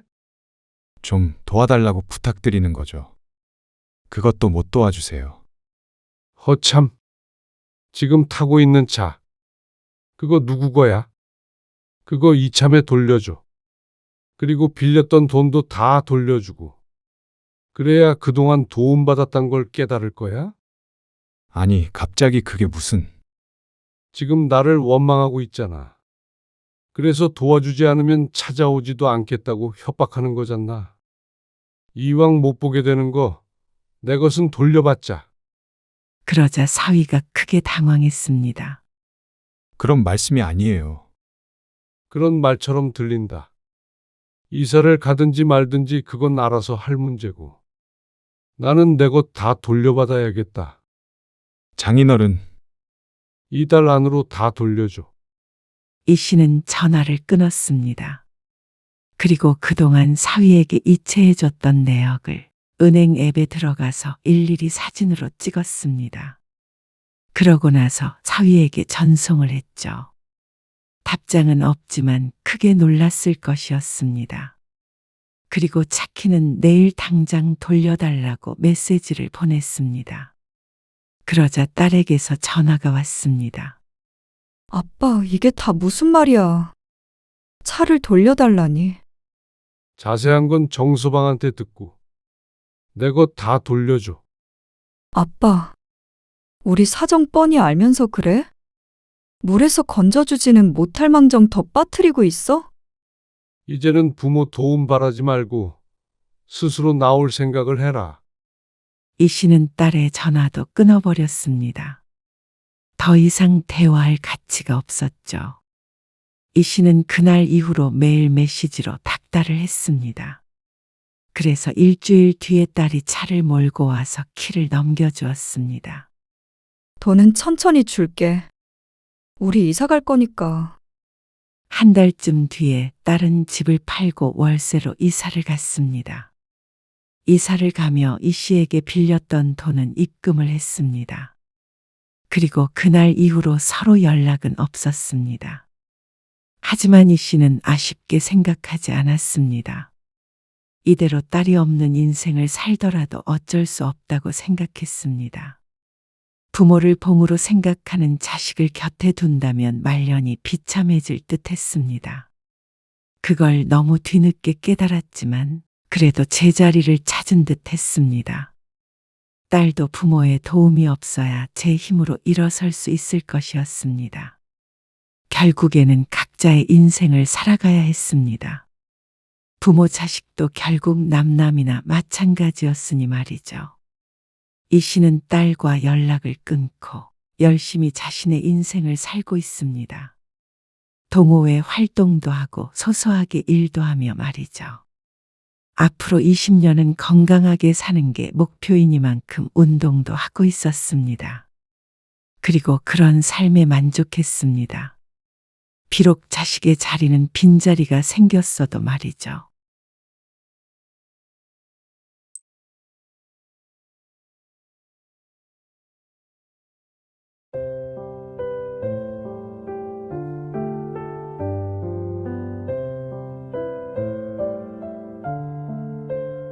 엄마, 생일인데 오늘 바빠서 연락을 못했네. 선물 보낼게. 이게 뭐지? 요즘 내가 돈이 쿵해서 이것밖에 못 주네. 미안, 내 사정 알지? 이걸로 케이크 사 먹어. 아니, 이게 생일 선물이야. 오늘 이야기 속 주인공은 65세 윤정희 씨입니다. 그리고 그녀의 딸에 관한 이야기이죠. 윤 씨는 쓰지도 못할 모바일 쿠폰을 확인하고는 헛웃음을 지었습니다. 그리고 사용하지 못하는 걸 뻔히 알면서 선물이라고 준 딸을 떠올렸습니다. 아마 어디서 받은 걸 주었거나 생일인 것을 뒤늦게 깨닫고 부랴부랴 챙긴 것이 아닐까 싶었습니다. 하지만 그게 어떤 것이든 생일에 엄마 생각했다는 것을 고마워해야 할지도 몰랐습니다. 그렇게 생각하려고 노력했죠.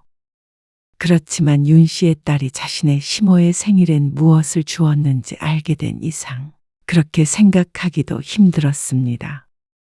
아무리 그래도 그 정도로 차별한다는 것은 있을 수 없는 일이었습니다. 친정부모를 업신여기고 시부모만 챙기는 걸 어디까지 이해해야 할지 몰랐습니다.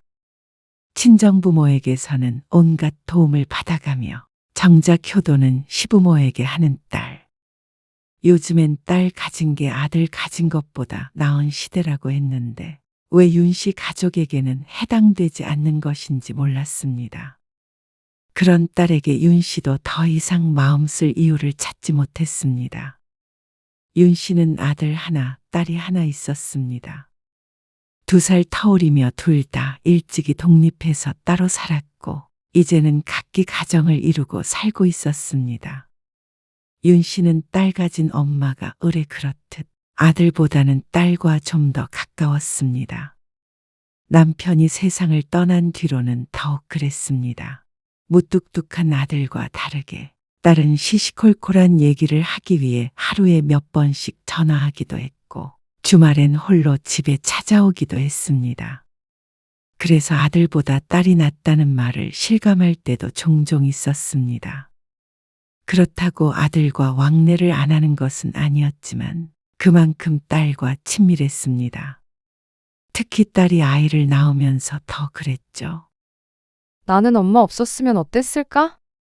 예를 들어 엄마가 부산에 산다고 생각해봐. 이렇게 못 도와줬을 거 아니야. 아무래도 친정엄마가 가까이 살면 좋지. 그렇지? 내 친구는 친정엄마 대신 시엄마가 몸조리 해준다는데. 불편해서 어떡해? 딸은 몸서리를 치며 말했습니다. 딸이 손녀딸을 낳았을 때였습니다. 산후조리원에서 나와서 약 2달간 윤 씨가 왔다 갔다 하며 몸조리를 도왔습니다. 딸도 출산 전부터 부탁하기도 했고 윤 씨도 자신이 친정엄마이기 때문에 당연히 그래야 한다고 생각했습니다. 윤 씨와 딸의 집은 차 타고 30분 정도 거리였습니다. 매일 오갈 만큼 가까운 것은 아니었습니다. 하지만 그렇다고 오가지 못할 정도는 아니었죠. 힘들었습니다. 남 몸조리를 해준 적도 없었고 윤 씨도 아이를 낳은 지가 30년이 넘었기 때문에 아이를 돌보는 방법도 잊어버렸습니다. 그리고 딸과 하루 종일 딱붙어 수발을 드는 건 결코 쉬운 일이 아니었습니다. 미역국 말고 다른 건 없어? 미역국 먹어야 피가 맑아진대잖아. 그래도 지겨워. 맛있는 것 좀 먹고 싶다. 뭐 해줄까? 글쎄, 잡채 같은 것도 먹고 싶고. 알았어. 이따가 장 봐와서 해줄게. 역시 엄마가 최고야. 그 말을 들었을 때 뿌듯했던 것 같기도 했습니다. 내 딸이 아이를 낳은 것이 장했고 손주를 보며 딸도 돌볼 수 있어서 다행이라고 생각하기도 했습니다. 그리고 당연히 딸도 윤 씨에게 고마워한다고 생각했죠. 엄마, 내일 시어머니 오신다고 그러는데 청소 좀 해줄 수 있어? 찌릿하고 느껴지는 통증에 오른 손목을 돌리고 있는데 딸이 말했습니다. 사돈이 오신다고. 언제? 내일 오전에 갑자기 오시겠다고 그러네. 근데 집이 어수선해서 알잖아. 우리 어머님 성격. 지저분하면 또 한 소리 하실 거야. 사실 집이 지저분하다기보다 아이 있는 집처럼 보일 뿐이었습니다. 아기용품이 많고 늘 손 닿는 곳에 있어야 하니까 조금 번잡해 보일 수 있었습니다. 윤 씨는 딸의 말을 듣고 거실과 주방 등을 대충 청소했습니다. 말이 대충이지 그래도 2시간은 좋게 흘렀죠. 그런데 딸은 그것도 부족했는지 더한 걸 요구했죠. 엄마, 진짜 미안한데 베란다 창틀 좀 닦아주면 안 될까? 어머님이 저런 데도 보시거든. 지난번에도 뭐라고 하셨어? 창틀까지 닦으라고? 윤 씨는 자신도 모르게 어처구니 없는 말투로 대꾸하게 되었습니다. 이미 땀이 송글송글 맺히려고 하는데 창틀까지 닦을 생각을 하니 눈앞이 까맣게 되었죠. 딸은 잔뜩 미안한 기색을 보이며 부탁했습니다. 내가 하다가 손목 나가면 어떡해. 몸조리 잘못하면 평생 간다며. 하지만 윤 씨는 이미 손목 보호대를 하고 있었습니다. 한 달 넘게 아이를 돌보고 딸의 수발을 들다 보니 손목이 가장 아팠죠. 엄마도 손목 안 좋은데 미안. 딸의 사과에 윤 씨는 한숨을 푹 내쉬었습니다. 하지만 그렇다고 출산한 지 얼마 안 된 딸을 시킬 마음은 들지 않아서 직접 수세미를 들었습니다. 딸이 시모에게 책 잡히는 것보다는 자신이 30분 더 고생하는 게 낫다 싶었습니다. 몸조리는 2달 해주고 끝이 났지만 그렇다고 친정엄마 노릇이 끝난 것은 아니었습니다. 엄마, 이따가 하영이 봐주러 올 거지? 3시까지 가면 된다고 그랬지? 응. 근데 올 때 뭐 좀 사다 줄 수 있어. 뭘? 마트 들려야 해. 마트는 아니고 아이스크림 가게에 들려야 하는데? 사거리에 있는 거 알지? 아, 어떻게 사면 되는데? 윤 씨는 딸의 부탁에 난감하다는 듯이 대꾸했습니다. 내가 받은 쿠폰이 있거든. 그걸로 아이스크림 케이크 살 수 있는데 그거 보내줄게. 어떻게 하는지 몰라. 그냥 기계에다가 쿠폰 찍기만 하면 돼. 말이 쉽지. 부끄러운 얘기지만 윤 씨는 본래 기계를 잘 다루지 못했고 특히나 가게에서 기계로 결제하는 것은 더 어려웠습니다. 어떤 버튼을 눌러야 하는지도 혼란스럽고 뒤에 줄이라도 서 있으면 마음만 급해져서 땀이 삐질삐질 날 정도였습니다. 지난번에 햄버거 사러 갔다가 그냥 돌아온 거 몰라? 그건 딸도 알 것이었습니다. 윤 씨의 집 앞에 햄버거 가게가 있는데 평소에 좋아하지도 않는 햄버거지만 그날따라 먹고 싶어져 들어갔다가 얼굴만 빨개져 돌아온 기억이 있었습니다. 직원이 주문을 받지 않고 기계로만 주문을 해야 했는데 뒤에 줄 서 있던 사람이 한숨을 크게 쉬는 바람에 주문을 해보지도 못하고 돌아 나왔죠. 그런 것도 늘 해버릇해야 하는 거잖아. 이참에 공부한다고 생각하고 해봐. 딸은 그런 윤 씨에게 핀잔하듯 말했습니다. 차라리 마트에서 장을 봐오라면 보겠는데 참 어려운 주문이었죠. 역시나 윤 씨는 기계 앞에서 한참을 헤매야 했습니다. 한가하면 직원에게라도 물어볼 텐데 손님이 북적거려 눈코 뜰 새 없이 바빠 보였습니다. 날이 더워지면서 다들 아이스크림을 먹으러 온 모양이었죠. 거기 그 버튼 누르세요. 뒤에 서 있던 다른 손님이 기다리기 답답했는지 윤 씨에게 도움을 주었습니다. 아이고, 감사합니다. 윤 씨는 민망한 표정으로 도움을 받았습니다. 뒤에서 그거 누르세요. 저거 누르세요. 하는 말이 반복되었습니다. 카드 갖다 대시면 돼요. 그 카드가 아니라 쿠폰인데. 윤 씨가 휴대폰을 내밀며 보여주었습니다. 뒤쪽을 보자 적어도 5명은 줄을 서 있었습니다. 마음이 급해졌는데 도움을 받아도 좀처럼 결제가 되지 않았습니다. 이거 쿠폰 되는 거 맞아요? 잘 모르겠어요. 딸이 이걸로 결제하면 된다고 했는데. 따님한테 한번 확인해 보셔야겠는데요. 아이고, 하지만 당장 딸에게 전화해서 확인할 수 있는 분위기가 아니었습니다. 벌써 윤 씨가 10분은 넘게 시간을 잡아먹고 있는 것 같았습니다. 다음에 사야겠네. 또다시 햄버거 가게에 있었던 일이 반복되었습니다. 얼굴이 후끈거렸고 줄을 서 있던 사람들에게도 미안했죠. 에어컨이 강하게 켜져 있던 곳이었는데도 불구하고 나오자마자 등줄기에서 땀이 주르륵 흘러내렸습니다. 당황하다 보니 그런 것 같았죠. 결국 빈손으로 딸의 집에 가자 딸이 그런 윤 씨를 보고 타박했습니다. 아이, 진짜? 그거 가지고 가려고 했는데 안 사오면 어떡해? 나가는 길에 네가 사지 그랬어. 나는 시간이 없어서 그랬지.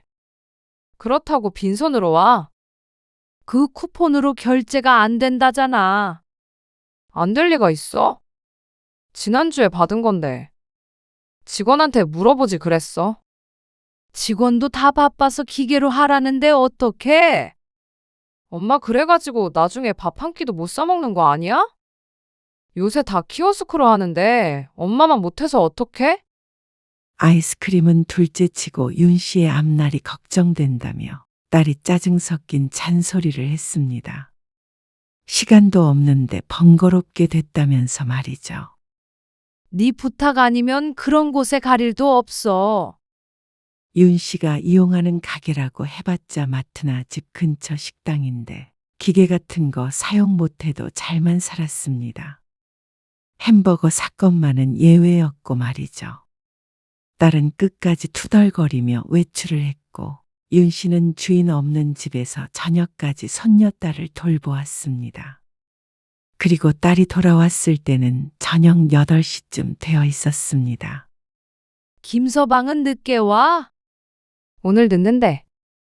밥은 먹었어? 아니, 집에 가서 먹어야지. 잠깐만 앉아봐, 엄마. 딸이 집에 가려던 윤 씨를 붙잡았습니다. 그리고는 무슨 긴밀한 말을 하려는지 목소리를 죽이며 마주 앉았죠. 왜? 무슨 일인데? 그 있잖아. 한 300만 원만 빌려줄 수 있나? 300만 원? 우리 전세금 올려달라고 그랬던 거 말했지? 근데 김서방이 여윳돈을 주식에 좀 넣어서 300 정도가 부족하네. 맞벌이하는 가정에서 300만 원이 없어서 빌린다는 게 민망한지 딸은 크마며 괜스레 목소리를 가다듬었습니다. 내가 김서방한테 주식에 있는 돈 빼라고 했더니 다음 달에 빼야 된다고 그러더라고. 그니까 다음 달에 돌려줄게, 엄마. 3천만 원도 아니고 300만 원을 빌려서 다음 달에 주겠다는데 야박하게 거절하기도 애매모호했습니다. 윤 씨라고 돈을 쌓아두고 사는 것도 아니었고 300만 원이면 윤 씨에게도 나름대로 큰 돈이었습니다. 잠시 윤 씨가 고민하는 기색을 보였더니 딸이 가벼운 말투로 다시금 재촉했습니다.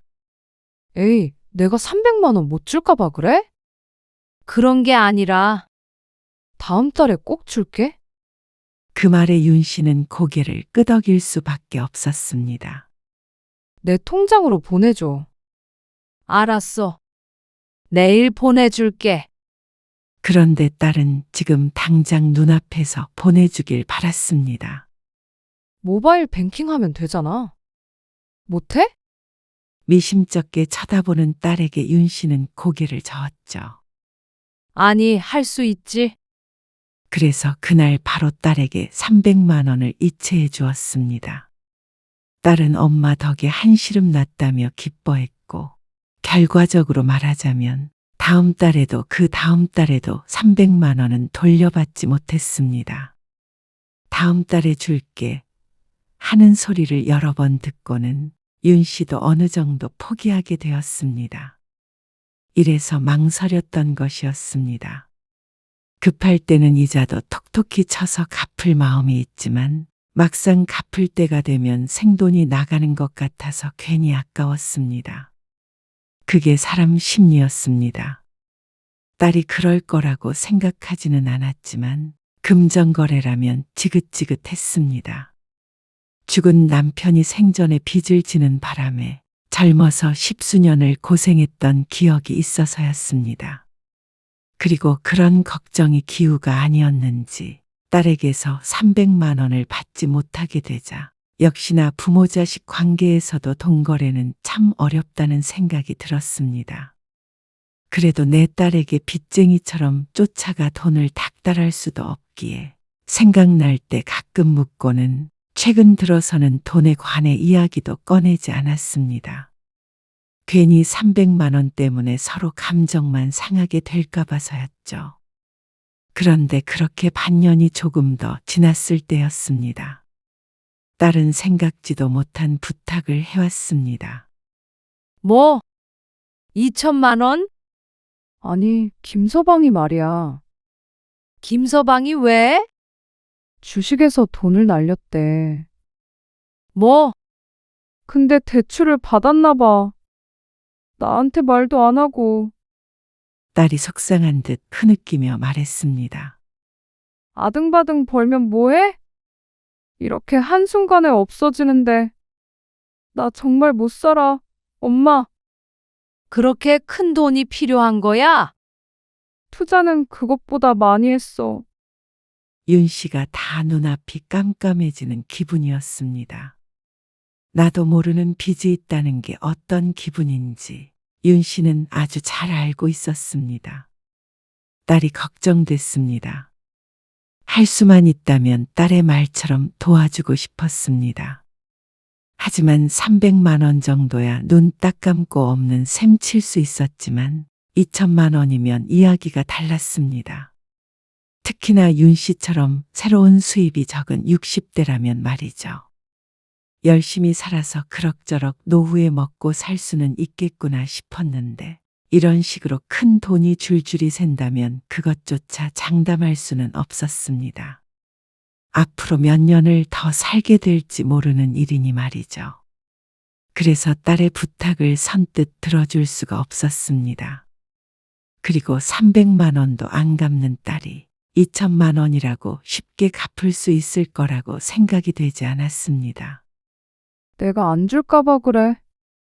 지난번에 빌린 것도 같이 갚을게. 역시나 딸이 잊고 있었던 건 아닌 듯 했습니다.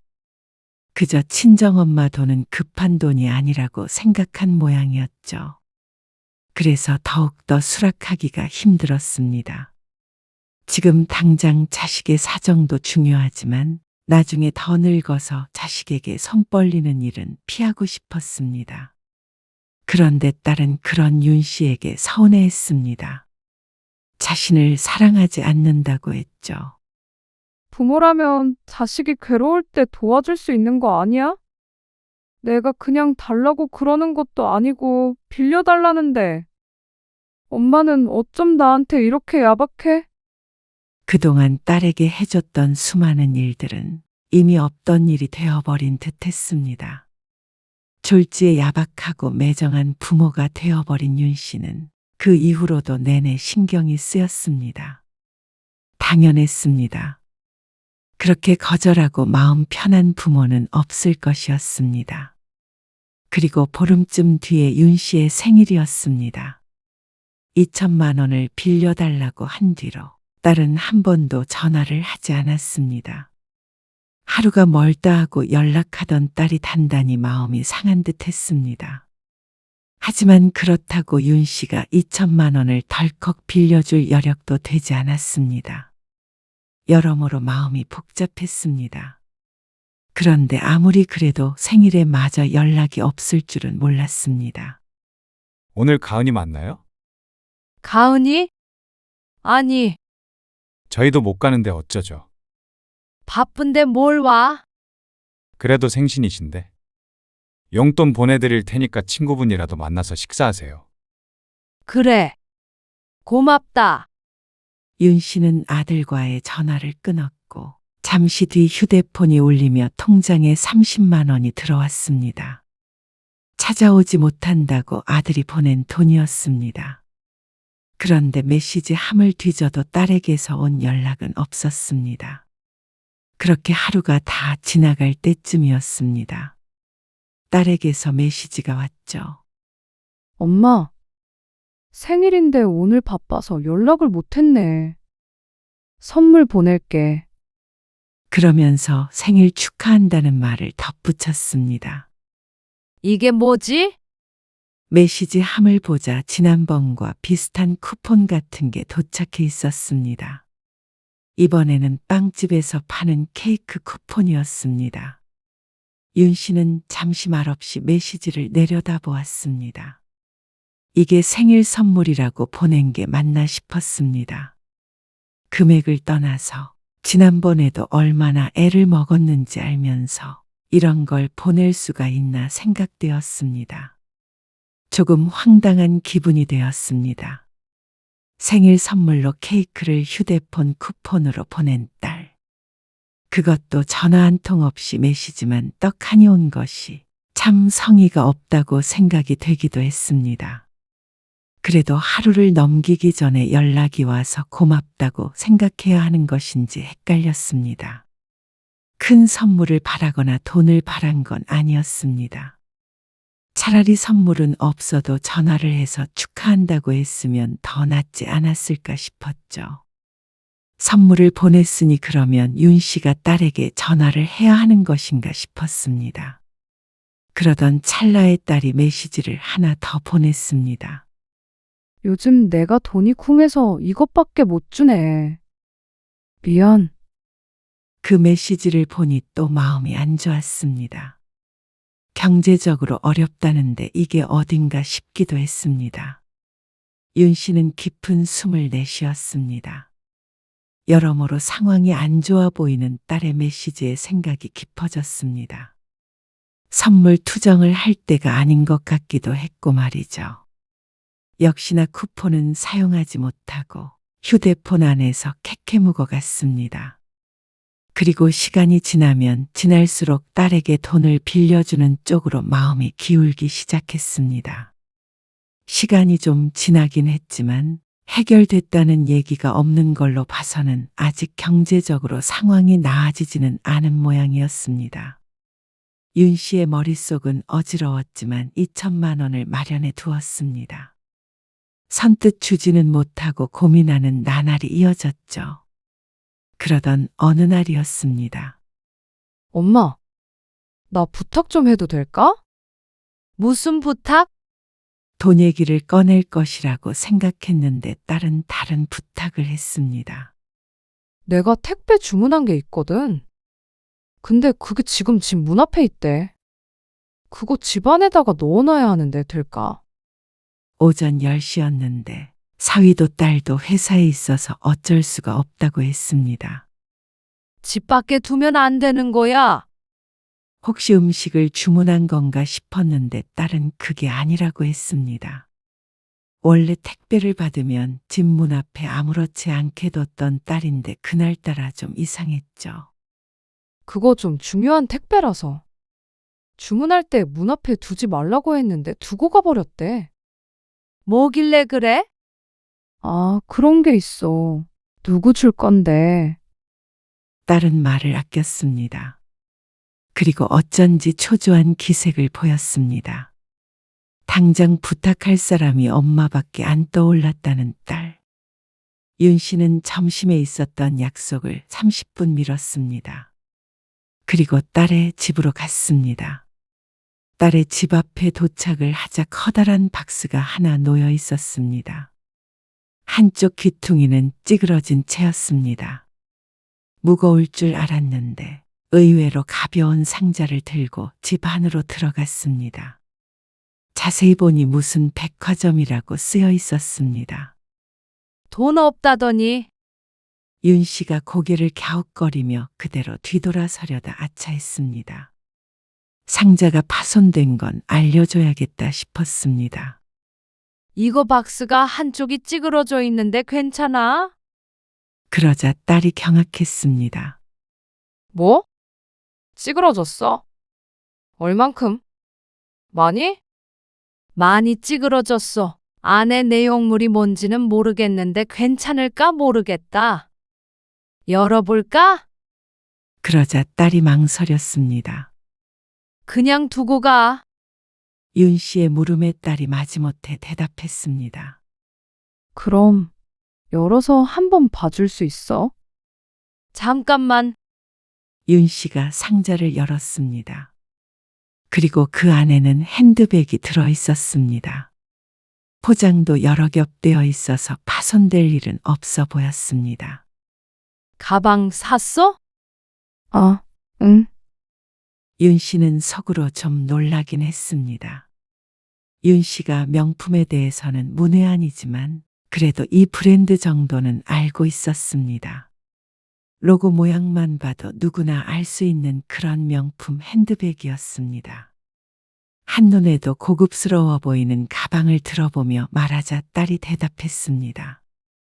멀쩡하면 됐어. 그리고 그 핸드백 내 거 아니야. 친구 부탁받아서 택배 받아준 거야. 아, 그래? 그럼 그렇지 생각했습니다. 사정이 어렵다는데 이런 비싸 보이는 가방을 살 리가 없겠지 싶었죠.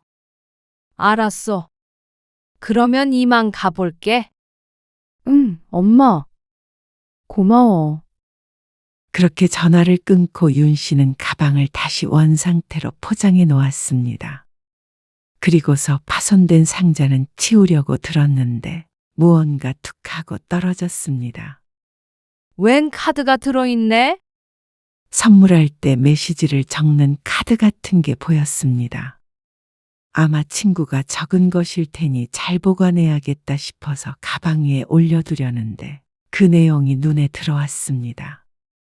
언뜻 보고 지나치려던 윤 씨의 눈길을 잡아 끌었죠. 어머님, 생신 축하드려요. 늘 건강하고 행복하세요. 그런데 그 밑에는 익숙한 이름이 적혀 있었습니다. 어머님의 며느리 임가은 드림. 그리고 그 옆에 하트까지 야무지게 적혀 있는 것을 보고 윤 씨는 황당함에 입을 다물 수가 없었습니다. 딸이 왜 거짓말을 했는지 알 것 같았습니다. 그렇지 않으면 윤 씨가 이렇게 기분이 상할 것을 예상했을 테죠. 윤 씨의 얼굴이 구겨졌습니다.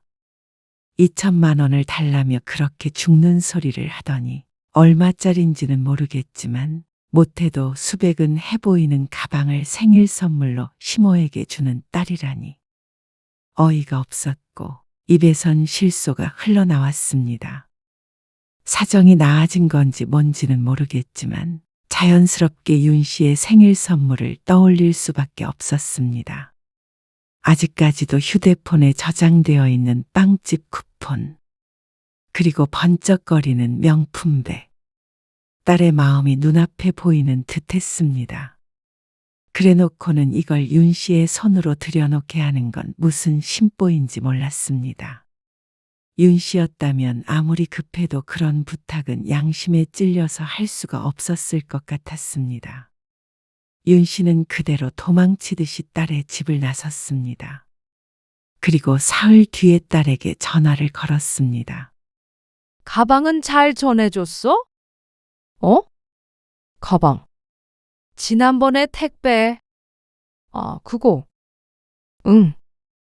친구한테 잘 전해줬지. 딸의 어색한 대꾸에 윤 씨가 물었습니다. 그때 카드 보니까 시어머니 드리는 것 같던데 아니야? 그러자 딸이 잠시 침묵했습니다. 아, 그게 말이야. 어머님 생신이라. 그런데 왜 거짓말을 했어? 엄마 서운해 할까봐 그랬지. 그렇다면 서운할 행동은 왜 하는지 몰랐습니다. 누가 보아도 섭섭할 행동을 말이죠. 사정이 어렵다더니 그것도 아닌 모양이네. 그렇다고 어머님 생일을 대충 넘어갈 수가 없으니까. 그리고 김서방이 산 주식도 조금 올랐고. 그러면 2천만 원은 이제 안 필요한 거야? 주면 고맙긴 한데. 딸은 전처럼 당당하게 빌려달라는 소리는 못했습니다. 참, 안사도는 부럽다. 뭐가? 어려울 때 돈 빌려줄 의무도 없고, 딸 집 청소해주지도 않고, 몸조리도 안 해주고, 애도 안 봐줘도. 며느리가 이렇게 좋은 선물을 턱하니 주고 말이야. 아무리 힘들어도, 그치? 비꼬는 듯한 윤 씨의 말에 딸도 발끈했습니다. 나도 드리고 싶어서 드리는 거 아니야. 안 그러면 서운해 하시니까 그렇지. 엄마까지 똑같은 거 주면 거덜나라고. 네 시어머니는 쿠폰 주면 서운하고 나는 안 서운해? 그건 그냥 엄마는 내 사정 이해해 줄 줄 알았지.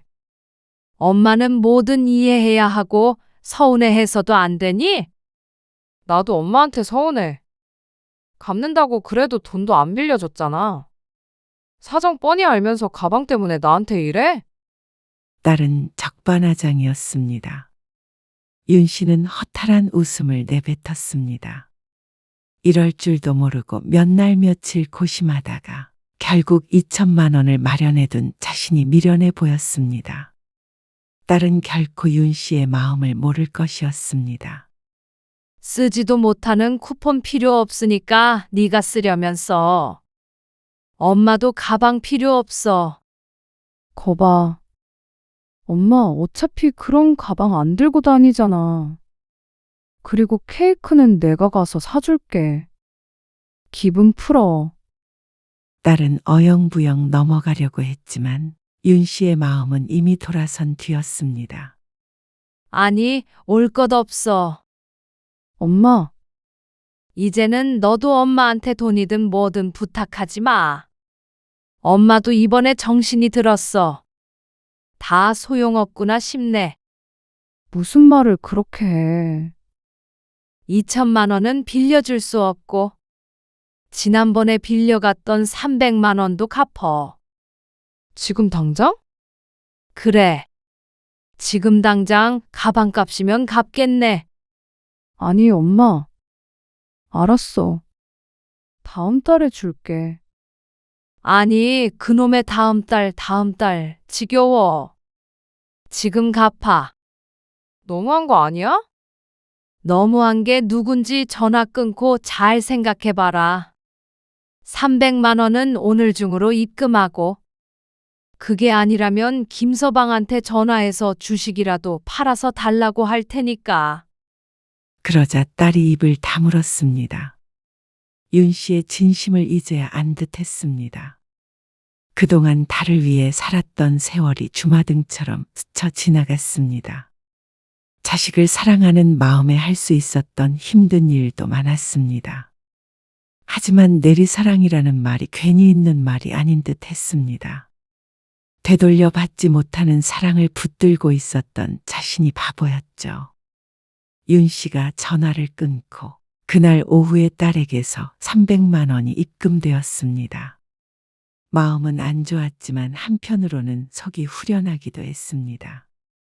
윤 씨는 그 돈을 받고는 충동적으로 금은방에 갔습니다.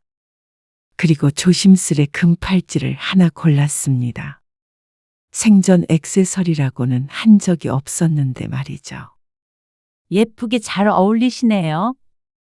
그래요?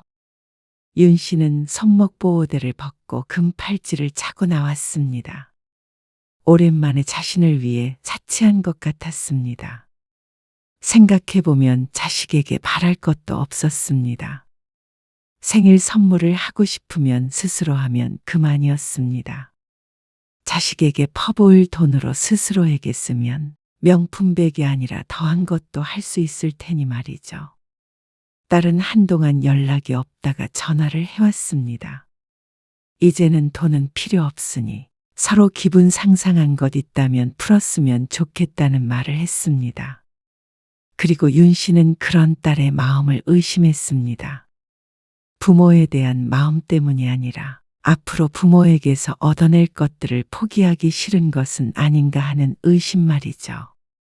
아이도 맡겨야 하고 반찬도 얻어먹어야 하고 어려울 때 의지해야 하는데 그럴 수 없을 테니 불편할 것이었습니다.